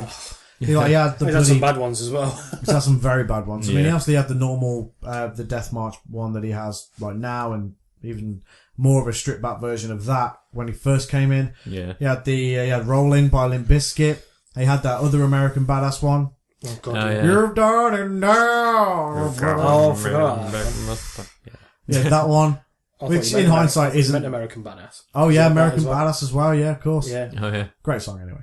Yeah. Well, yeah. But this one is the Undertaker's best traditional entrance theme. Well, he's got a whole album. He has. Yeah, they released an album just of Undertaker music. Nice. Yeah. He's even got the Corporate Ministry on, which is also awesome because it's got like No Chance in Hell and Undertaker sort of mixed in. Yeah. Huh. Very cool. Number 3, I've gone for Nakamura. Yeah. I don't need to talk about it anymore. It's awesome. Sorry. Number 2, I've gone for Real American. I couldn't not have it in there. Yeah, to have Hogan on there. Yeah. I had to have Hogan in there. But Hogan hates you. He does hate me, but that's fine. I'm fine with it. I'm at peace with it. But when that music hits, it's like, I don't know, it's just something about it. It just takes me back to being a kid. Yeah. Like when I first started watching wrestling in the early 90s, say late 80s, early 90s, Hogan was wrestling. Yeah. And like that music was just, again, when that first dun dun dun, it's like the crowd went crazy for it. Yeah. And I'll always have very fond memories of it, and that is the reason it's so high on my list. Cool. You'll get some crowd reaction at WrestleMania when that music hits. Yeah, when he just and he will be at WrestleMania. I as think well. so. Yes. If not before. They started talking about it. He started appearing on things, hasn't he? Yeah, and like the cosplayers are in the crowd again, not being booted out. But yeah, Hogan had to be in there. This wasn't number 1. Wasn't a difficult choice for me. And it has to be the Triple H / Chyna. I thought you were going to pick that. It had to be just because I don't know. I think it's better than the Motorhead one just because of when he first started being the game. Like when it like that bit at the beginning. It's like I said, start game on the Titantron. Then the lights went down and the green lights came up for like Triple H on the entrance ramp, and like that bit, like that. It's like because he had a version of it without words before, but then when he had the version with words, and it's like the guitar in and the, it's sort of what the Motorhead one is now. Yeah. If you listen to it, it's just a great entrance theme, and it's like you can do the way.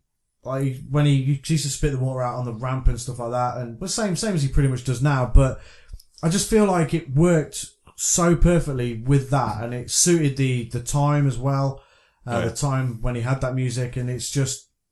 I listened to it for the first time in ages, just a couple of days back, and I was walking up the hill, and I was like, God, this absolutely jacks me up. Like, it just does. Like, when it kicks in, and I don't know, it's superb. That's why it's my personal favourite entrance theme of all time. Cool. So, yeah. I don't really have any honourable mentions. I mean, you've pretty much talked about all the ones that I love. I mean, I love, like, ones from the 80s, like, the 90s, sorry, like Razor Ramon. I love the Ultimate Warrior one, and like stuff like Brutus Beefcake and Boss Man, and ones like that I'll always sort of have real fond memories of. And even listen to stuff like the Jim Johnston stuff from the Attitude Era, like even like stuff like Val Venus and just stuff like that, where they were just really great, well put together entrance themes. Yeah. I think Godfather. And I think even the ones that are around now, I don't think Jim Johnston does them anymore. It's someone else, I think. Yeah, I think so. It's like a group of producers that do them. Yeah. I'll be able to tell you because it's on Spotify. Yeah, I was going to say there's stuff like the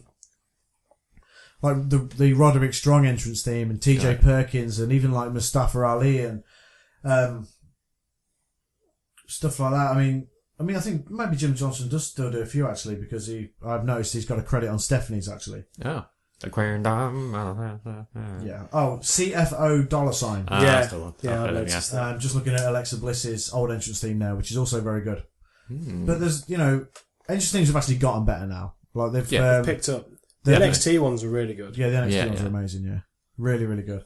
But good in-depth discussion about entrance themes there. I enjoyed it. Yeah, that's fun. It was very good. Yeah. I'm glad we've done that. Nice topic of the show this week. I had fun researching it as well. Yeah, I did. I love going back. Any excuse to listen to entrance themes. Came across some absolute whoppers though. Yeah, there's some terrible ones. Yeah. Oh man. Oh god, yeah. I'm still scarred by League. We'll save that for another. Still scarred by League of Nations. Oh god. Yeah, League of Nations wasn't good.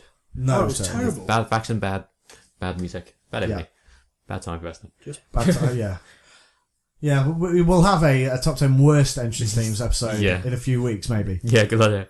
Right, let's move on to talking about actual wrestling. Okay. Actual Graps. Actual Graps. Oh wait, no, before we do that, what's that? I'm going to. I did tweet out asking people what their favourite entrance themes were. I'm going to run through them very, very quickly. Cool. So, not quite a few actually. Let's have a look. Martin Dixon, Billy Kidman's in WCW. That was a very good one, and he used it when he first came into WWE. Also, awesome. Motor Greg, as in like Motorhead. He's put Ken Shamrock, both of Steve Blackman's and Cactus Jack's WWF one. Cool. Steve Blackman's entrance theme was awesome. Yeah, it was. DC Matthews of the New Age Insiders tweeted and put Gangrel is up there among the all-time greats. Of course. Excellent. Brian Tripp Bradshaw. Yeah. D'Lo Brown, Gangrel, Edge's rated R theme. Look at the real deal now. Wow. A lot of love for Edge's one actually. Cruiserweight King. Nothing gets me hyper than Edge's theme. Yeah, Edge is excellent. Donny Devious, Demolition, Slick, Jake Roberts, Rick Martel, Sid Justice, and the Mounties' first theme. Oh, it's like Old school. Yeah. Old school. What else we got here? Dan LaFar says the Vampiro one for WCW. Ooh. And also Benoit, not the one that you picked, the other one. Oh, I'd say, okay. This is Gilbs rather, which is Craig, who runs Courage, which is very, very cool. Triple H My Times, same as me. Nice. Rich, but tweeted and said with the Too Cool entrance theme. Yeah. I like that one actually. It's nice peaceful. Yeah. Little, So thank you to anybody who tweeted us their favourite entrance themes. Appreciate it. Yes. Good stuff. Thank you. Awesome. Right. Elimination Chamber was this past Sunday. Sure was. And it was pretty good. Pretty okay. Pretty okay. That's fair. Pretty, yeah. It was pretty WWE pay-per-view. Yeah. Let's skim through it. Okay. So the first match we had... Because I feel like there's going to be much to discuss coming out of it. Yeah. The first match we had was Mojo versus... Kurt Hawkins. Kurt Hawkins, which we're not going to talk about. Come on. Yeah, of course. Because it was garbage. The first real match we had was Becky Lynch versus Mickie James, which was pretty good, I thought. Yeah, it was fine. Yeah. Pretty good start. Mickey hit the mid kick. Becky went under the ropes. Then Becky countered Mickey's like DDT thing into like roll up and won the match. The DDT, by the way, that we questioned on the stream. Yeah, we questioned. I was like, no, yeah, it is a thing. And you were like, no, is it no? So yeah, it is a thing. It is, apparently, yeah. So for predictions, we both had Mickey James to win that. So both wrong. No points yet. Then we had probably the most baffling match of the night. Dolph Ziggler versus Kalisto and Apollo Crews. What was this match? Why? Well, I don't get it. When we talked about it last week, it was sort of like, this match has to have some sort of purpose. Like I said, maybe Apollo could turn heel. That would make perfect sense from a storyline perspective, and it would also refresh Apollo's character. Much needed, yes. But no. Nope. It was very strange. No. So Dolph came down while Kalisto was making his entrance, attacked him, threw him against the wall, and he was out for most of the match. Broke the board. Broke the board, Yeah, yep. broke the LED board, yeah. Yeah. So it's basically just a one-on-one match for most of it. Apollo and Dolph. Then Kalisto came back towards the end of the match. Apollo hit him with a powerbomb, and then won the match with that. And it's kind of like, so the two face guys beat the one heel guy, because there's two on one, so of course they would. I mean, he got his revenge after. Yeah, then he attacked after the chair, and like attacked Apollo's foot. And it was kind of weird, and what's the point? One thing I could do without here is the crowd chanting this thank you thing that they're doing to at the minute. Like, if they don't like something, then someone comes down, they're like, oh, thank you, thank you, Ziggler. They were chanting that. And I just thought, you've no idea how disrespectful it is. I know you pay your money to go in and watch wrestling and do whatever you want, but that's garbage behaviour. They did it the other week when Neville came back, didn't they? Yeah. I was like, oh, thank you, Neville, you're saving the Cruiserweight division. It's like, it doesn't need saving. No, It's it's fine. Yeah. Sorry, we're saving you from watching two very talented wrestlers, though. Is that what this is? Yeah. What I see here now is Apollo being out for a while, and this is this is how I see it going from here. I see him coming back, and I do see him turning heel. I really do, but I see him turning on Kalisto. Interesting. Yeah, I mean, I thought the same as you guys that Apollo would turn heel. It seemed like they were setting up something, but... Yeah, I mean, I kind of stupidly, something I need to stop doing before pay-per-views is looking at the betting odds. Oh, yeah. Because it just gives it away. Yeah.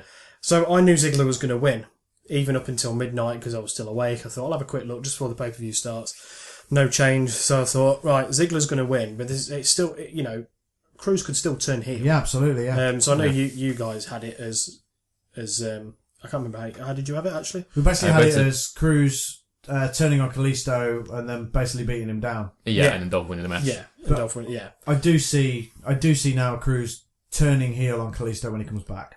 Yeah, could happen. Sorry, no, the odds weren't that Ziggler was going to win. The odds were that that Cruz and Kalisto were going to win. I thought, okay, so they're going to win, but this heel turn could still happen, couldn't it? Yeah, absolutely. Yeah. Happened, yeah. They'll win the match, have their arms in the air, then whack. Yeah. That's what I had fully expected, and then it just kind of finished. I was like, okay, no heel turn. Yeah, very strange. Yeah, very, very strange indeed. Seems ultimately very pointless, but I really hope for a change in fortunes for Cruz down the line, because it's not his fault that he's been booked so badly. I just think he was brought up to the main roster too early. Yeah, for sure. He was better. Should have had the NXT Championship first, I think. Yeah, I think so too. Okay. So then we had the tag team turmoil match, which was a bit shite, really. It started off with Rhino and Heath beating Breezango, which was and then they beat the Four We had Villains. that. We predicted, didn't we? Yeah, I think so. They'd be the first ones. And then the Four Villains came down and they got beaten by Ryan, Heath and Rhino. Usos beat Heath and Rhino, and then American Alpha beat the Usos. And then the Usos attack American Alpha after being eliminated, leaving them pretty much helpless against the Ascension. So you think, Ascension's going to win the tag team titles, cool. But then somehow, despite the fact that American Alpha were beaten and helpless, Ascension still don't win. I think that only serves to make the Ascension look bad rather than having American Alpha look good. But the booking has been so strong in the Ascension's favour recently. It's weird because I mean, don't get me wrong, I didn't want to see them win the titles yet. Yeah, maybe not. I do see them having the titles maybe at some point this year. Yeah, hopefully. It's their time. It has to be.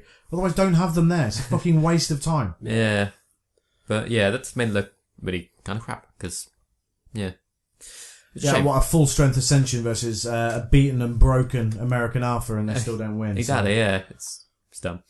But we both had American Alpha to win that, so we both get a point at least. Ding. That's something. Ding ding. Then we had surprisingly decent Natalia versus Nikki, which was crap ending, but I thought the match itself was pretty okay. Yeah, sure. Nikki's slows were barely hanging on, so that's a highlight. Awesome. Ended with a double count out because I don't know reasons. Just look me some Nikki. Yeah.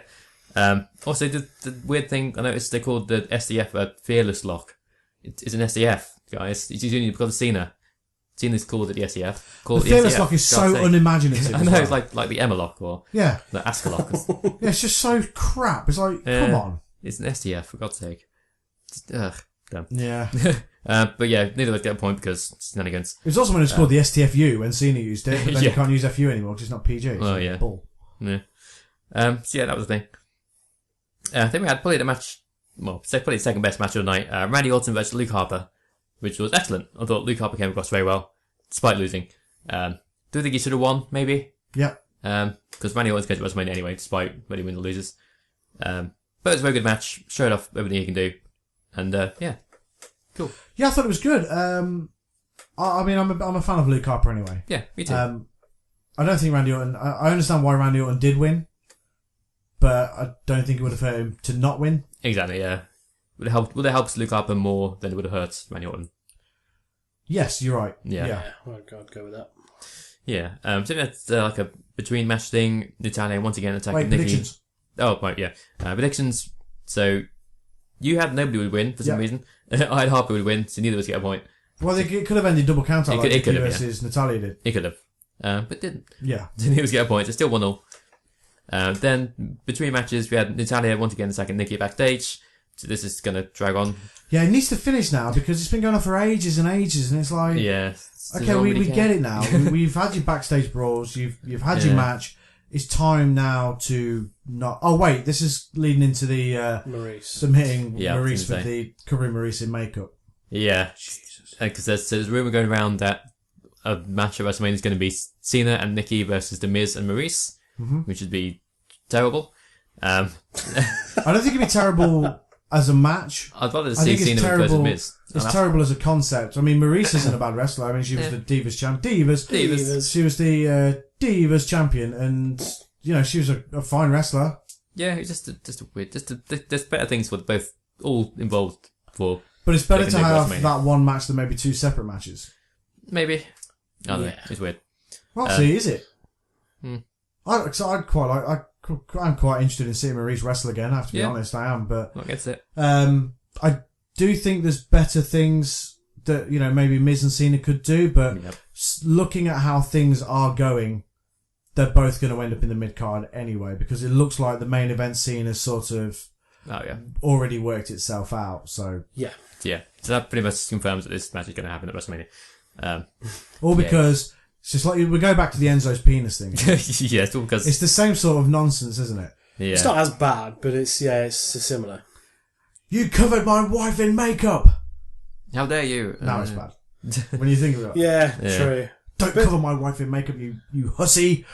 Well, I remember years ago, wasn't there a Jericho-Kane feud many years ago, where it all started because Jericho accidentally bumped into Kane, spilled coffee on him.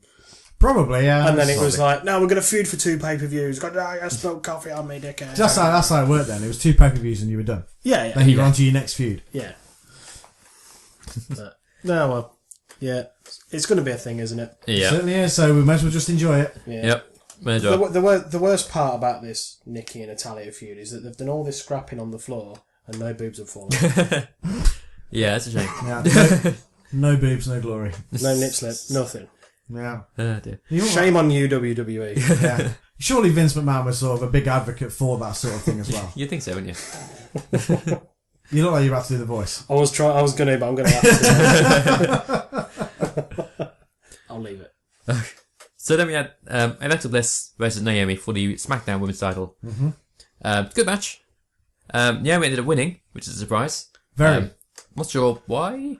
I mean, I know WrestleMania's in her hometown, but maybe then would have made more sense for her to win it at WrestleMania. Shrug. Maybe. I'm not a big fan of. I mean, I like Naomi, Yeah. but I don't like her winning the championship now. I Seems think a bit Alexa was on too much of a good run Yeah. and had too much momentum behind her to actually drop the belt just yet. Yeah, I agree. If you have to lose it at WrestleMania, I suppose. Yeah, exactly. That would make more sense, I thought.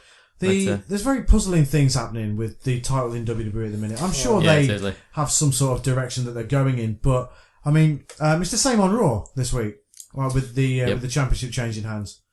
It's Yes. it's just it's a puzzling decision, and I mean, I'll talk about the Raw when we get to it because I think I know why they've done it now.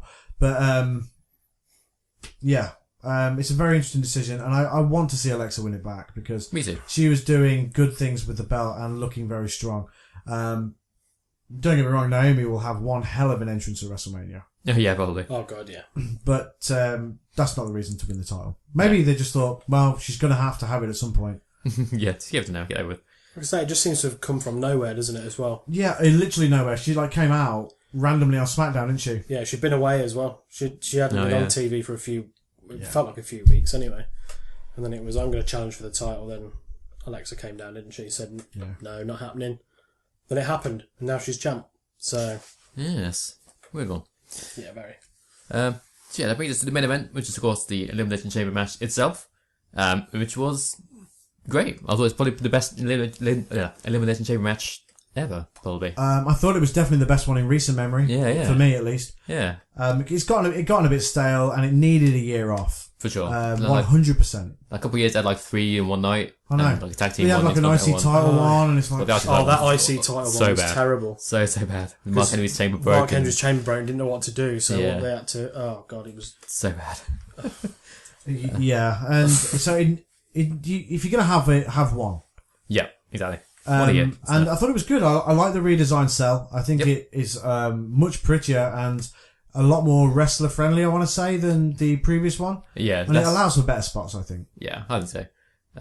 Notice the floor outside the ring wasn't as, like... No, it's padded. Yeah, exactly, yeah. But at the same time, you don't need to kill yourself wrestling. Exactly. And have yourself smashed on... People in the crowd obviously couldn't tell because they were still sort of, going nuts for it. Obviously on TV, the illusion is not there. Yeah. But you don't need steel everywhere. No, I agree. I mean, you can still have the glass and you can still go through that. That's safe. The top of the pods, well, they're now square as opposed to being rounded as they were before, and they're flatter on top. So whereas before it was chain. Yeah. Yeah. And it was like, okay, if you're going to be doing stuff off the top, there's a lot of room for error there. Yeah, you're going to. But now it's flat and it's solid. And you can sort of walk around freely on the top of it, and it's fine. Yeah. But I'm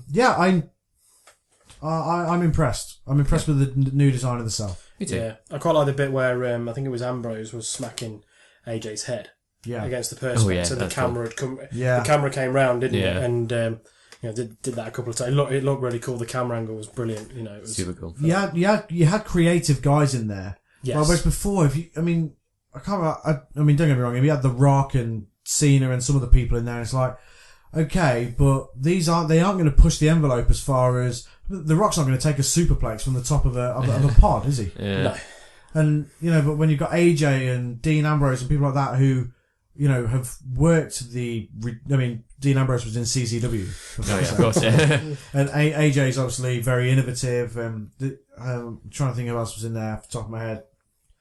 Tired mind. But there was guys in there that you knew were capable of pulling off good spots, but are also very safe as well. Yeah. So just for that reason alone, for the fact that the spots were well thought out and it wasn't ridiculously over the top, and it just worked so well from a pacing point of view as well.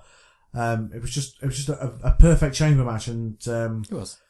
they need to take note going forward, not to overdo it, and just to have the one in one night. For sure. It's very cool. Agreed. 'Cause the crowd are dead otherwise. It's like when you have 3 in one night, you're like, I've already seen this now. Yeah. There's nothing to be excited for.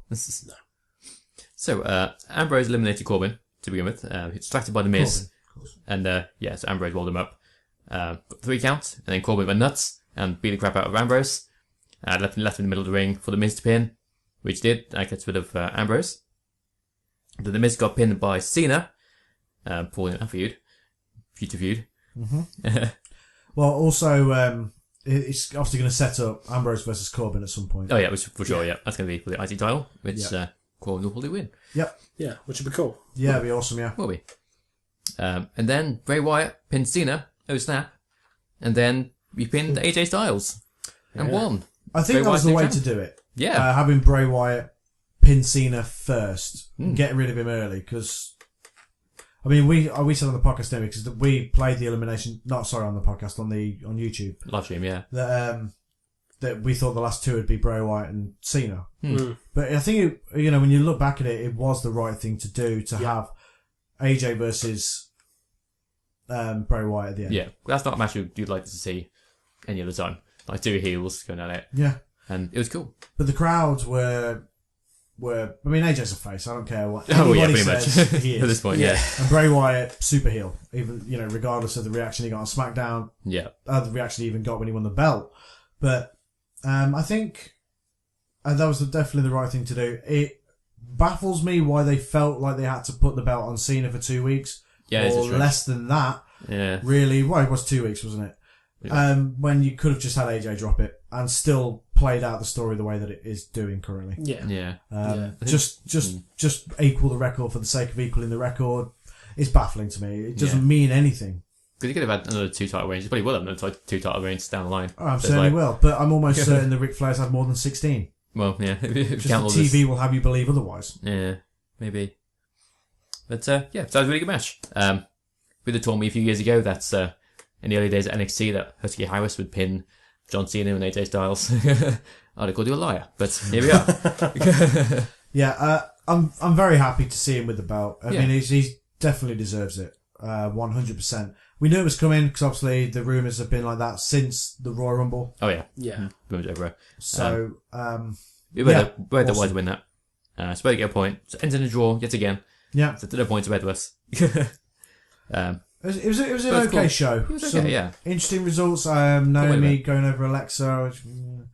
But Bray Wyatt is obviously the big talking point coming out of it. I liked the Elimination Chamber match and Randy Orton versus Luke Harper, I thought.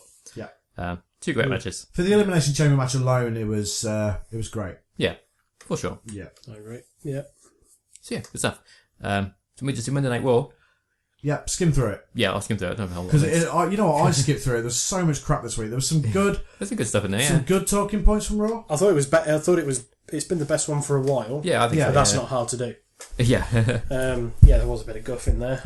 Yeah, I mean, I skipped. I did skip. New Day stuff is terrible every week at the minute. Oh man. Yeah, strange. Yeah, what is happening with the New Day? I know. Yeah. I know. Since they lost the belts, they almost they lost that momentum straight away. Yeah. It's going to be floundering around. It's like, shit, what do we do with them now? Yeah. Now what? Yeah. Ice cream. So it started off tonight. The first match of the night was the Club versus Roman Reigns 2-on-1. Ended in DQ when Gallagher and Anderson both being up Roman at the same time, not allowed, naughty DQ. And then Roman Reigns got the upper hand, of course he does, and blah blah blah. Lol, Roman wins. Lol, Roman wins, pretty much. I don't know, I think at the end, when Gallows and Anderson walked off, Reigns has got the chair, hasn't he? And if you look, he's holding his ribs and he's can barely stand. And I don't know, it kind of made it, he's not this. Okay, well, I think he's not this superhuman that wears body armour and has that's fair. Has these gloves with brass knuckles in. Talk to me about this when he beats Braun Strowman at WrestleMania. Oh no, he's going to fight Undertaker, isn't he? When he's going to beat Braun Strowman at Fastlane, and he's going to beat Undertaker at WrestleMania. Yeah, and he's going to be the only guy that known forever. He's going to be the only guy that WWE will have you believe will be able to take the title off Brock when he eventually wins it as well. They will, though, won't they? That's the thing that's going to happen. Yeah. Do you think what they'll do is they'll hit a complete reset when Finn Balor comes back? So they'll have Reigns as the champion, and then they'll have Balor beat Reigns again. Yeah, because completely hit reset, then have that Kevin Owens versus Finn Balor feud that they were going to have, and just have next year or this year what last year was supposed to be. Yeah, probably. It would surprise me. Probably. Because you're not going to have Finn beat Brock, but anyway, you wouldn't imagine. You should. So, I mean, yes, of course you should. You absolutely should. But I mean, he beat Reigns. No one thought he beat Reigns. Yeah. But what we have to remember here, from a realistic standpoint, we know wrestling's fake, obviously. Is it? But yeah, What? apparently so. Just wait. Finn Balor's weighs less than. Is he weigh less than 200 pounds? Shrug. Get him in the cruiserweights. Yeah, get your cruiserweight. Thank you, Balor. Sorry. That's right. We digress. So we had that awful New Day thing with Bo Dallas. Bo Dallas again, back on the campaign trail. Yeah, sure. Something about ice cream. Bo Dallas rips up the ice cream plants or something. I don't know. Ice cream? What the I don't know. It's like CM Punk ice cream bars all over again. Yeah, at least that was interesting and funny. That's true. And had a point to it. This doesn't. And it had a t-shirt as well. And it did, yeah. don't roll it out. Well, yeah. That's true. There's a Booty-O's t-shirt. So. That's true. There could be a New Day. What's it called, by the way, the ice cream? I skipped the bit. I can't remember. It must have had a stupid name. It must have. I don't think it did. Did it not? It was just plans for blueberry ice cream, wasn't it? I can't remember. It will have a name. Next week it'll have a name. For sure, yeah. I read as well that, because you know at the end they poured the Booty-O's cereal into Bo Dallas's mouth, didn't they? Oh, yeah. And someone said it's just a really terrible ass-to-mouth joke. Booty, yeah. That's the thing.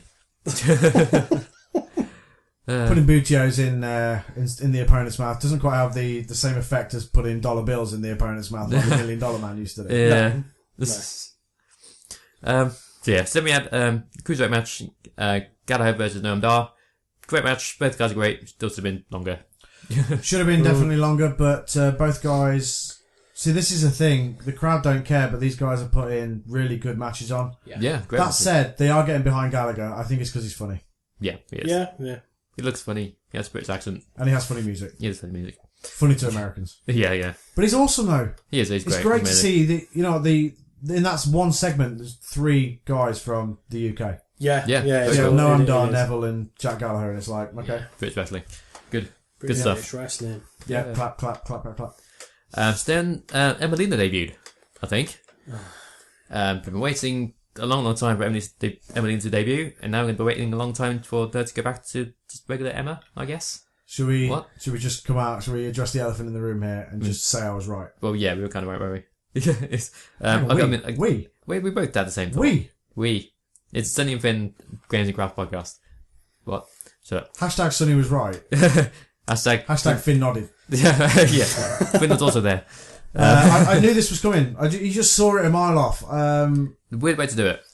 People didn't see it a mile off because people were like, okay, weird. But I said it not just last week, but I said it before. Yeah. That if and when she does debut as Emelina, they just won't go through with it. And I wanted her to debut as the wrestler that she should be. Yeah. And I think that's what they've realised. They've like, are we really going to waste this sort of gimmick on this caliber of women's wrestler? Yeah. They will use it at some point. I'm certain of it. They will. They'll use a slutty gimmick at some point down the line. But it wouldn't have worked for Emma.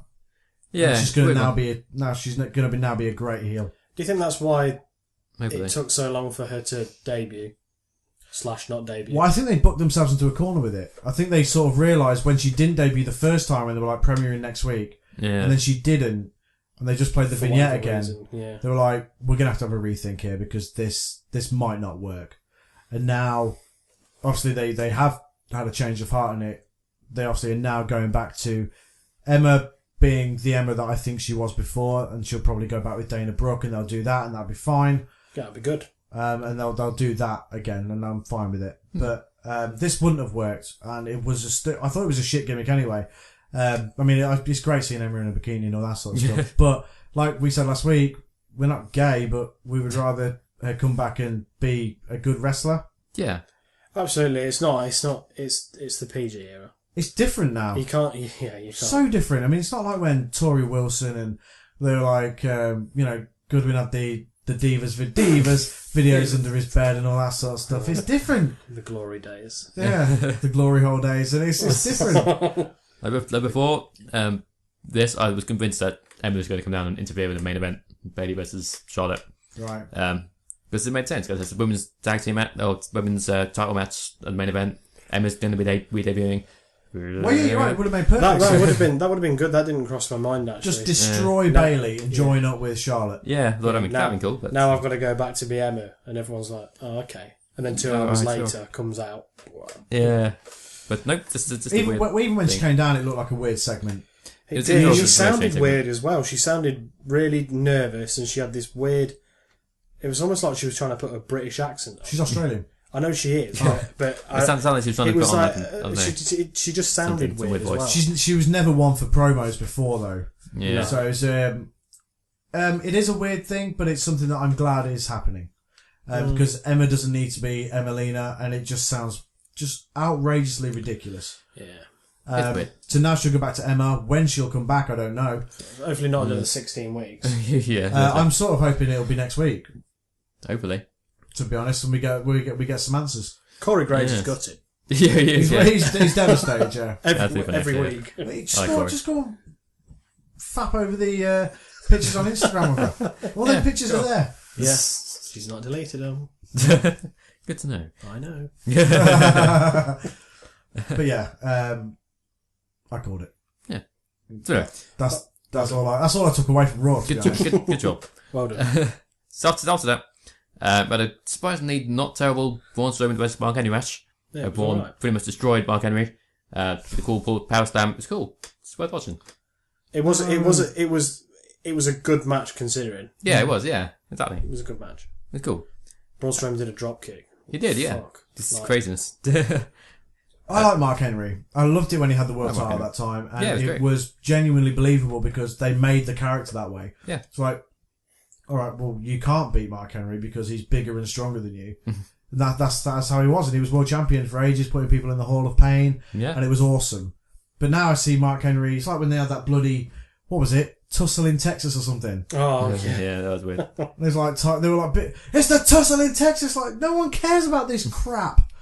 It's not a- 2016. it's not a real thing. Go away. Yeah. Stop making stuff up.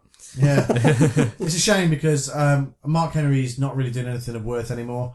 Yeah. So he won't be released. He'll retire, obviously. Because He's more of done he's an so much. ambassador, isn't he? Absolutely, but they don't need for him to do garbage like this. He could. I Well, still mean, believe putting over Braun Strowman is a pretty decent thing to be doing. It made him look strong. I suppose Yeah, He's it's been Big doing Show that. next week, so probably. Big Show won't go over for him. No way. Not chiseled Big Show. He's pretty Apparently chiseled. he's ripped, isn't he? Yeah, He is at the minute. I don't think Big Show will go over. Do you know? Well, yeah. I think there'll be no, because they're building Big Show up for some massive match against Shaq at WrestleMania. Great. So they won't. It'll be a no contest next week. That's what it'll be. Probably. Anyway, so we had a Samoa Joe interview. Samoa Joe now in the suits. Suits Samoa Joe. Can't do it. Cool interview with Michael Cole.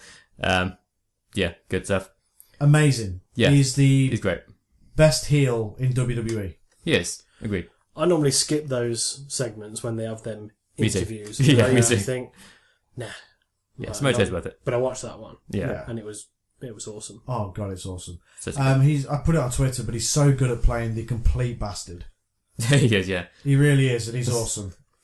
Good stuff. So happy that he's on the main roster. Me too. I see where they're going with this thing with Sammy, which obviously is what happened next. Because Sammy won his match against whoever he was. Who did he beat? Oh, Rusev. Rusev. Handsome Rusev. It's a good match. Handsome Rusev. It was a good match, yeah. Yeah, very good. And then obviously Samoa Joe came out and beat up Sammy. Samoa Joe would have fought Rollins at Fastlane. Yeah. Rollins isn't there. He'll now fight Sammy. I'm absolutely fine Yeah, I with was it. going to Yeah, say, yeah. that's a match I'd like to see, for sure. And it'll be a good match. Oh yeah, it'd be Definitely. quality. Because Sammy always he pretty much puts good matches on. Yeah, and He is Joe's amazing, awesome. yeah. Yeah. Both great. It's interesting hearing Joe talk about him not getting signed 17 years ago. WWE didn't want to sign him. I know why they didn't want to sign him, because he was fat. And that's exactly what it was. There's no beating around the bush. It's because of what he looked like, and WWE wasn't about that at that point. It was all people who looked like John Cena. Pretty much. People with a physique. Bobby Samoa Lashley. Joe didn't have a physique. Yeah, Bobby Lashley, exactly.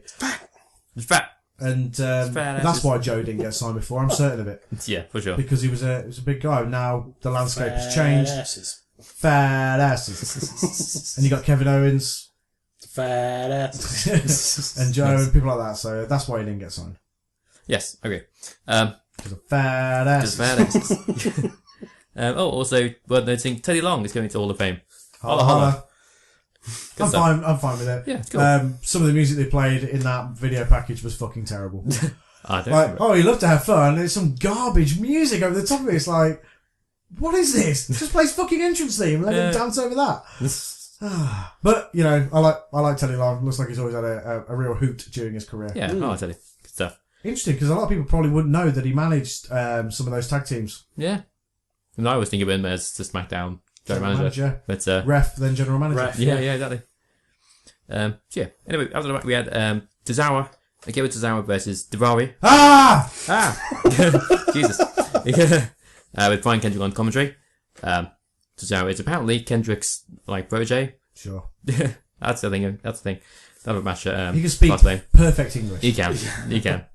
I don't know what they're doing with that. The crowd are getting cool into him, match. though. Yeah. Crowd I are like into him. It's good stuff. To them. Wish Mustafa Ali won't come down with a turban on his head, though. Why do they insist on it? Well, maybe it's his choice, I don't know. Who knows? I doubt that very much. Shrug. I'm not sure. His entrance theme is called Magic Carpet Ride. Is it? Oh, no, actually, I didn't know that. I what are you can doing? show you the way. I wish that was his entrance theme. That would be amazing. Mustafa Ali comes down dressed like Aladdin. Yeah. The fez, a little red fez on his head. That'd be awesome. What's the monkey? Yeah, Aladdin wears a fez as well, doesn't he? No. Yeah, he does. I can find Does he? pictures of Sure, it. Yeah, does I'm he? certain he does. Does he? Yeah, he does. Okay, I'll think about it. So we had the It's Twitter. Does Aladdin wear a fez? Yeah. So we had probably the highlight of the night, the Festival of Friendship. Yeah, he's got a fez on, look. So it does. Oh, Fair play. top fez. That's Mustafa Ali's next gimmick. I'm pitching it. So the Festival of Friendship with Chris Jericho and Kevin Owens. Hilarious. Very funny. Yeah, it was good. I think it was really good. Very good. The creation of Kevin picture was amazing. Yeah. Gilbert made a return. See, Goldberg wrote morons on Twitter. Yeah, and Kevin Owens replied. Yeah. Yeah, they had a bit of a feud, didn't they? Yeah. I think it's absolute kayfabe. Oh yeah, sure, yeah. Back and forth on Twitter. It was pretty funny. Headbutt a locker. Knocking top out. Goldberg will be laughing when he wins that championship in 2.5 minutes. No. Less than that. We don't want it. So anyway, So, Kevin Owens gave Chris Jericho the list of KO. What? You'll hear it on the podcast. Okay, sure. Yeah. And yeah, so Kevin Owens beat up Jericho. Sadness. Yes, but it was the path it was always going to take. Yes. yeah. But I thought it was good storytelling because I actually did felt quite bad with Jericho. Yes, I did. Even though I know it's Jen wrestling, fake stuff. And the commentary sort of made it out like now Jericho's the face, and it Yeah. looked like the Kevin Owens involved. You know, like when he's like taking in a deep breath after he's beaten the living crap out of somebody. Yeah. And I thought it was very, very good. Like when he why is my name on the list? And then That was very cool. I thought it was very, very good. And I Very think they'll good. have an excellent match at WrestleMania as well. Yeah. Yeah. It was cool. Made Kevin Owens look like a massive heel. It was a lot like the when Kevin Owens turned on Sammy Yeah. in NXT. It was very much that, wasn't it? Yeah. And then, But what's cool is people genuinely cared. Yeah. yeah. Like, you know, yes, you saw it coming, and it's been coming probably for weeks, but it didn't make it any less of a good segment. Yeah. It was No, great. I thought it was really good. Very, very good. Even though it was that long that it had a break in between Oh god, yeah. as well. Yeah. Oh yeah, Chris Jericho's very funny. It's funny at the start when His dancing was amazing. when he was Yeah. dancing as he I was knew you'd walking have out. loved Fantastic. Absolutely superb. Good stuff. So we had a very short match. Cesaro versus Enzo Amore. For some reason, Cesaro knocked him out with a big uppercut. Great. End of match. Stay down. Yes, they get back up. And then we had the main event, of course, which was Charlotte versus Bayley, and it was very good. Good match. Not sure why they gave Bayley the championship now. Please stop bouncing the title around. Makes no sense. This is to maintain Charlotte's impeccable pay-per-view record. Yeah, I got to put it on there. She'll So win it back. yeah, I look forward to winning it at Fastlane and becoming 27-time champion. Yeah. Now, does she still lose it at WrestleMania? Because I mean, I've been convinced for weeks that Bayley was actually going to win it at WrestleMania. So when she won That it on makes sense. Raw, I was like, okay, now I don't understand it. Now I thought about it, it's like, well, okay, so Charlotte hasn't lost on pay-per-view in whatever. WWE love that shit. So she'll win it at Fastlane.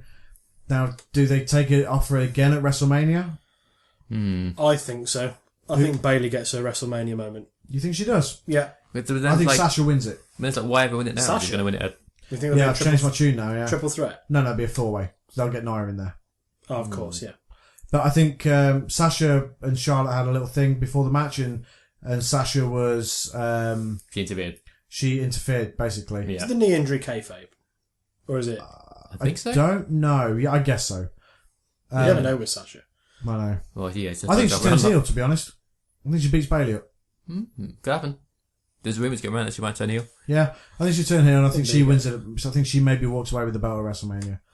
Gives Sasha her WrestleMania moment. It's another title change, isn't it? Because we're thinking it's going to change at Fastlane to keep up this record.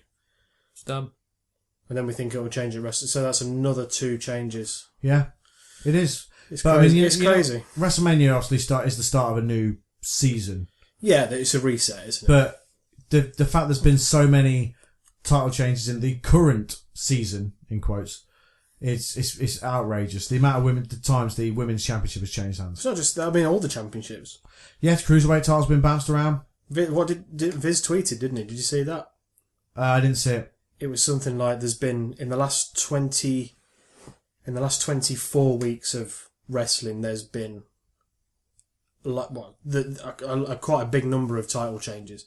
It might have even been 22 title changes in the last 24 weeks of programming. Thing is, it takes away. It makes it less special. It does. I agree. Because you have, the women's title is the main championship for the women, of course. So that's their world title. Yeah, exactly. So it'd be like the world title changing hands every other pay-per-view. Yeah, which kind of happened. On SmackDown. But, yeah. I don't know. It's weird. But yeah, I'll just wait until WrestleMania to have her win it there. Since have it now on Raw. But whatever. It's a cool move for Bailey. It's a cool match. And don't get me wrong. I was so happy for her when she won it, and it was an amazing moment when she did. Yeah. But it's just baffling. It is. I agree. Truly baffling. It's not even sort of like, okay, well now what? It is what is now what happens. Yeah, it's weird. Ben? Here we go. Oh, you got it. So yeah. So this was the day after she went on Raw, didn't she? Yeah. So this was yesterday. So that Bailey win last night was the 28th new main roster title change since August 2016. 28 in 30 weeks. Well, Wow. that's a lot. Are you going for the Trent 7 look at the minute, by the way? Mustache Mountain. Not on purpose, no. I mean, last week my beard was ridiculous. So you trimmed it up a bit and shaped it, and well, I haven't. now you're from Mustache Mountain. Yeah. I'll take that. I like Trent 7. I can't wait for that match on NXT this week. Yeah, that's going to be amazing. Yeah. Yes, I forgot about that. Very, very cool. Since SmackDown happened, I blasted it very quickly today. Didn't have time to make notes. Sure, I watched 12 minutes of it, so let's go. I know what happened because Facebook is just full of videos from WWE every single morning. Oh, yeah, of course, yeah. Main event was excellent. I did watch that. That was really, really good. Check that out. It was triple threat, Bray Wyatt versus John Cena versus AJ Styles for the WWE Championship. Excellent. Go watch it. Very cool. Obviously, Luke Harper attacked Bray Wyatt prior to the match. It's great to see Bray Wyatt being booked so strong. Yes, very cool. Be interesting to see. I don't care what the storyline is at the minute. I'm adamant that it'll be Randy Orton versus Bray Wyatt at WrestleMania. Yeah. Because I know that obviously on SmackDown, Randy Orton said, as long as you're the leader, I'll always be the follower, or words to that effect. Yeah. So I won't fight you at WrestleMania. So Daniel Bryan in turn then announced on Talking Smack a battle royal for next week's SmackDown to determine the number one contender at WrestleMania. Oh, yeah. And I fully expect Randy Orton to win that as well. Probably. Would he want to be in the match, though? Maybe to stop everyone else to win? He'll turn on him. This coming. There's no yeah, way it's not yeah. coming. Yeah. It makes too much sense. It's never been a long-term thing, has it? Is it because... Do you think WWE are doing this because we've known since the Royal Rumble what the main event of WrestleMania is going to be? Trying to throw us off, yeah. Maybe. Trying to throw us off. That's why they probably had a lot of rumours going around about the women's match. That's why they've had Bailey winning. Maybe that's what they're trying to do. Yeah. Trying to throw people off the scent, but ultimately they'll... Sorry, interrupted. It wasn't like that, actually. There's a Fastlane, someone released like a card of Fastlane, which had Sami Zayn versus Chris Jericho for the US title on it. Which now that Chris Jericho's presumably going to be out of Fastlane because he's got beaten up by Kevin Owens. It's in 3 weeks. Yeah. Yeah. But apparently that match isn't going to happen, but they left it up anyway to throw people off. That was a rumor anyway. Okay. So, Yeah. Who knows? Maybe that's what they're trying to do, because, I mean, people have leaked that information. I mean, Goldberg, we knew that he was going to challenge Owens at Fastlane. Yeah. We knew that Bray was going to win the Elimination Chamber. The internet's there to ruin wrestling, basically. I won't be looking at the betting odds for WrestleMania this year. No, I'm not going to. Yeah. I think that's probably the reason we maybe didn't enjoy WrestleMania as much last year, because we knew what was going to happen. Yeah. It was 7 hours long as well. Yeah, it was. It was 5 hours long, yeah. So what was that, sorry? So there's a rumour at Fastlane that it's going to be Jericho versus Sami Zayn. That's the initial rumour, but now Sami Zayn's looking to go against Samoa Joe, and Kevin Owens and Chris Jericho are probably going to be into doing the thing. So it's like... But they didn't take down the video that had the thing on it, so it's like, are they trying to throw us off on purpose? Are they trying to get smart? Yeah. Which would be a good thing, because I don't know what's going to happen. I'll spoil it. Well, then they need to stop this information leaking, is what needs to happen. Yeah, it's impossible because it's just, I mean, it's like the, there's rumours that it's going to be Cena Nikki versus Miz Maurice. Yeah. And you think, nah, surely not. And then, during Elimination Chamber, Maurice gets... Covered in makeup because of a brawl between Nikki and Natalia, and you think, oh, there you go, that set that up. Yeah. How are these? So how does it get out? And I guess now it's just easier for one person. So you get someone like Meltzer gets that information. You can just tweet it. Yeah. And straight away it's out there. Exactly. Before it would have been a lot harder. You'd have been on teletext looking. Well, exactly, but it's like there's no reaction to it either. If you know what I mean? It's like we don't see it and change it. They're just like, well, people know now. I guess that's just it. Yeah. And like, if they are trying to throw us off, I'm certain it's going to be Randy Orton versus Bray Wyatt. I can't see it any other way. What does Randy Orton do otherwise? Yeah. Or why have him win the Rumble? Exactly. But, why win the Royal Rumble? But it's cool to have like red herrings out there. Just be like, could this happen? Could this be something else? Could they change it and do this? So I don't know.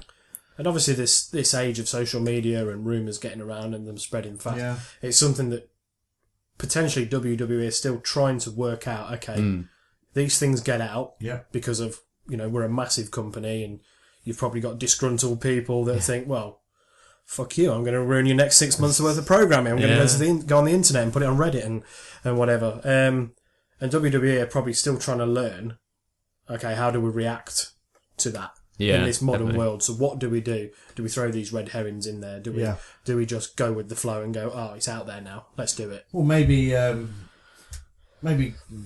tell people other information. Wrong information. Give them wrong information. Yeah, see how it gets out. Yeah. Oh, we're gonna have Jericho versus Owens for the championship at Fastlane, and then it doesn't happen, and Goldberg is challenging for the title. Right. Yeah. There has to be a way to stop this information getting out, because it's just fucking ridiculous. Yeah. It is. It's stupid. It is. I don't know. I'm excited for WrestleMania, but I'm excited beyond WrestleMania. I mean, I am every year, because I want to believe that they'll get it right. They've got 1 year, right? Absolutely. I mean, I was thinking about this on the way over here. With, we're how many weeks away from WrestleMania? 6, 10. I know. Number. But even with a pay-per-view in between, we pretty much know what the card's going to be, and some of those matches we know what the outcome is likely going to be. Yeah. So we know that it's, or we think we know. This is classic. We do this, and then WWE just throw something in. Yeah. Which, by the way, I'm happy for. Which is great. Yeah. But we know that it's going to. We think we know that Goldberg is going to beat Owens, and then it's going to be Brock versus Goldberg. And then Jericho versus Owens. Yeah. And, okay, that one isn't obvious who's going to win that. Probably going to be Owens, because I'm pretty sure Fozzy are bringing an album out this year. Yep. So Jericho's going to go off and do that. Fozzy are playing download, so that pretty much tells you. Exactly, so there you go. Yeah. And we know that Goldberg isn't going to stick around for a title run. No. So, even if it's just for 2 pay-per-views, he wouldn't do it. So they're going to give the title to Brock. We know that. Yeah. But then Brock's just going to be a part-time champion again. It's just... And like we know Big Show and Shaq, and we know that it's potentially Miz Cena thing. And obviously as well, if indeed it is going to be Roman Reigns versus Undertaker, you fully expect Reigns to beat Strowman at Fastlane. Otherwise, surely it would be Strowman versus Undertaker. Yeah. Because that's more of a challenge for Undertaker. It's just all these things. I mean, we could, I could sit here and I could talk about this for another hour, but we're approaching 2 hours now. So, let's mix it up this week. If you give Steve the encyclopedia, he can read from it, and I'm going to pick the letter. Okay. Okay. You are Steve. Steve, do you want to do the? Want to do us the honour of doing the jingle? No.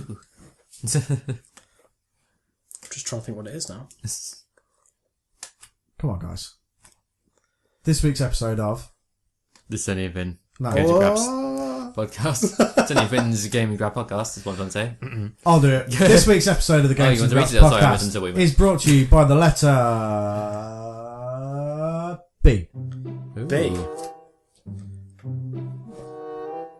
Okay, No, let's have a look.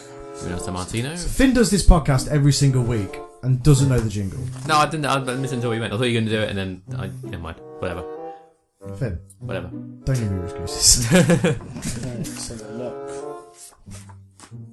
Brett the Hitman Heart. Never heard of him. Mystery.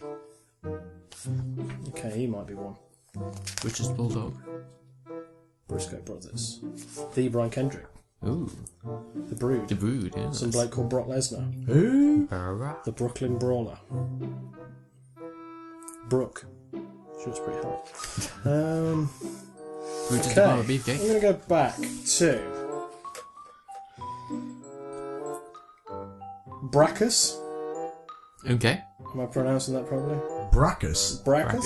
Okay. Yeah, I think so. Brackus? Question mark? I'm Ron Burgundy. I'm Brackus. Okay, height 6 foot, weight £275. From Germany. Yeah. Just Germany. Just Germany. Germany. Not Berlin, Germany. Or... At this point, WWE probably didn't know anywhere in Germany. Yeah. Just No, Germany. from We'll just say from Germany. Yeah. Signature move, power slam. That's original. Was he a big guy? He's a muscly fella. He looks more like a Chippendale than he does a wrestler. I've been into that back in the day. That's what I've been told a it's- lot as well. Yeah. Yeah, I get that a lot. Yeah. Okay, this powerhouse and former professional bodybuilder. No, stand He came it. to WWE in 1996. Oh, that's classic as well. Brackus, which I'm presuming is how it's pronounced, was a relentless rule breaker and wanted not to just beat his opponents, but break them in half.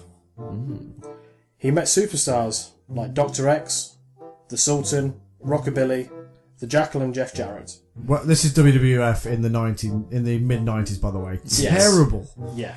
Yeah. Awful. In February 1998, he appeared at ECW's CyberSlam and fought Taz for the ECW television title. It's Taz. Right. Later that year, he competed in the Brawl for All tournament, losing in disappointed fashion to Savio Vega. It is disappointing. Well, hang on. Brawl for All was like not fake either. Like they Oh, it was yeah, like, that was that boxing tournament that Oh, was WWE it? had, Yeah. which is Oh, stupid yeah. fucking idea. Yeah. And if this guy's Terrible lost to, He lost to Savio Vega. Yeah. you should have that now. Sin Cara would win. Yeah, for sure. After the loss, Brackus returned to Europe and has not been seen since the WWE. Yeah, I wonder why. This He week's might Games be and in a bad Graps Savio Vega. podcast has been brought to you by the letter B. Yes. Yay. Go subscribe to the podcast on iTunes. Go follow us on SoundCloud, and you can pretty much listen to the podcast anywhere you like, including your Xbox One. Anywhere. Go to youtube.com/SunnyFinnPlay and subscribe there. You can hear the podcast there, and you can check out our WWE 2K17 streams. Follow Daydreamer Gaming on Twitter. Follow the Games and Graps podcast on Twitter at Games and Graps. Like cocks and dicks for Games and Graps. Daydreamer Gaming's at Ddreamer Gaming. You can also go to YouTube and subscribe to Daydreamer on there. And yeah, all that good stuff. Like, subscribe, share. Leave us nice comments and just be nice to us. Yes. Please. But for now, thank you very much for listening. This has been the Games and Graps podcast, episode 51. We are a weekly video game and wrestling podcast that posts every single Friday, nearly, Mostly time. across podcast services everywhere. Everywhere. I'm Sunny. I'm Finn. On Podkins. Yeah. And we will speak to you next time. Thank you very much for listening, guys. Take it easy. Goodbye. Thank you much. Goodbye. Biscuits and gravy.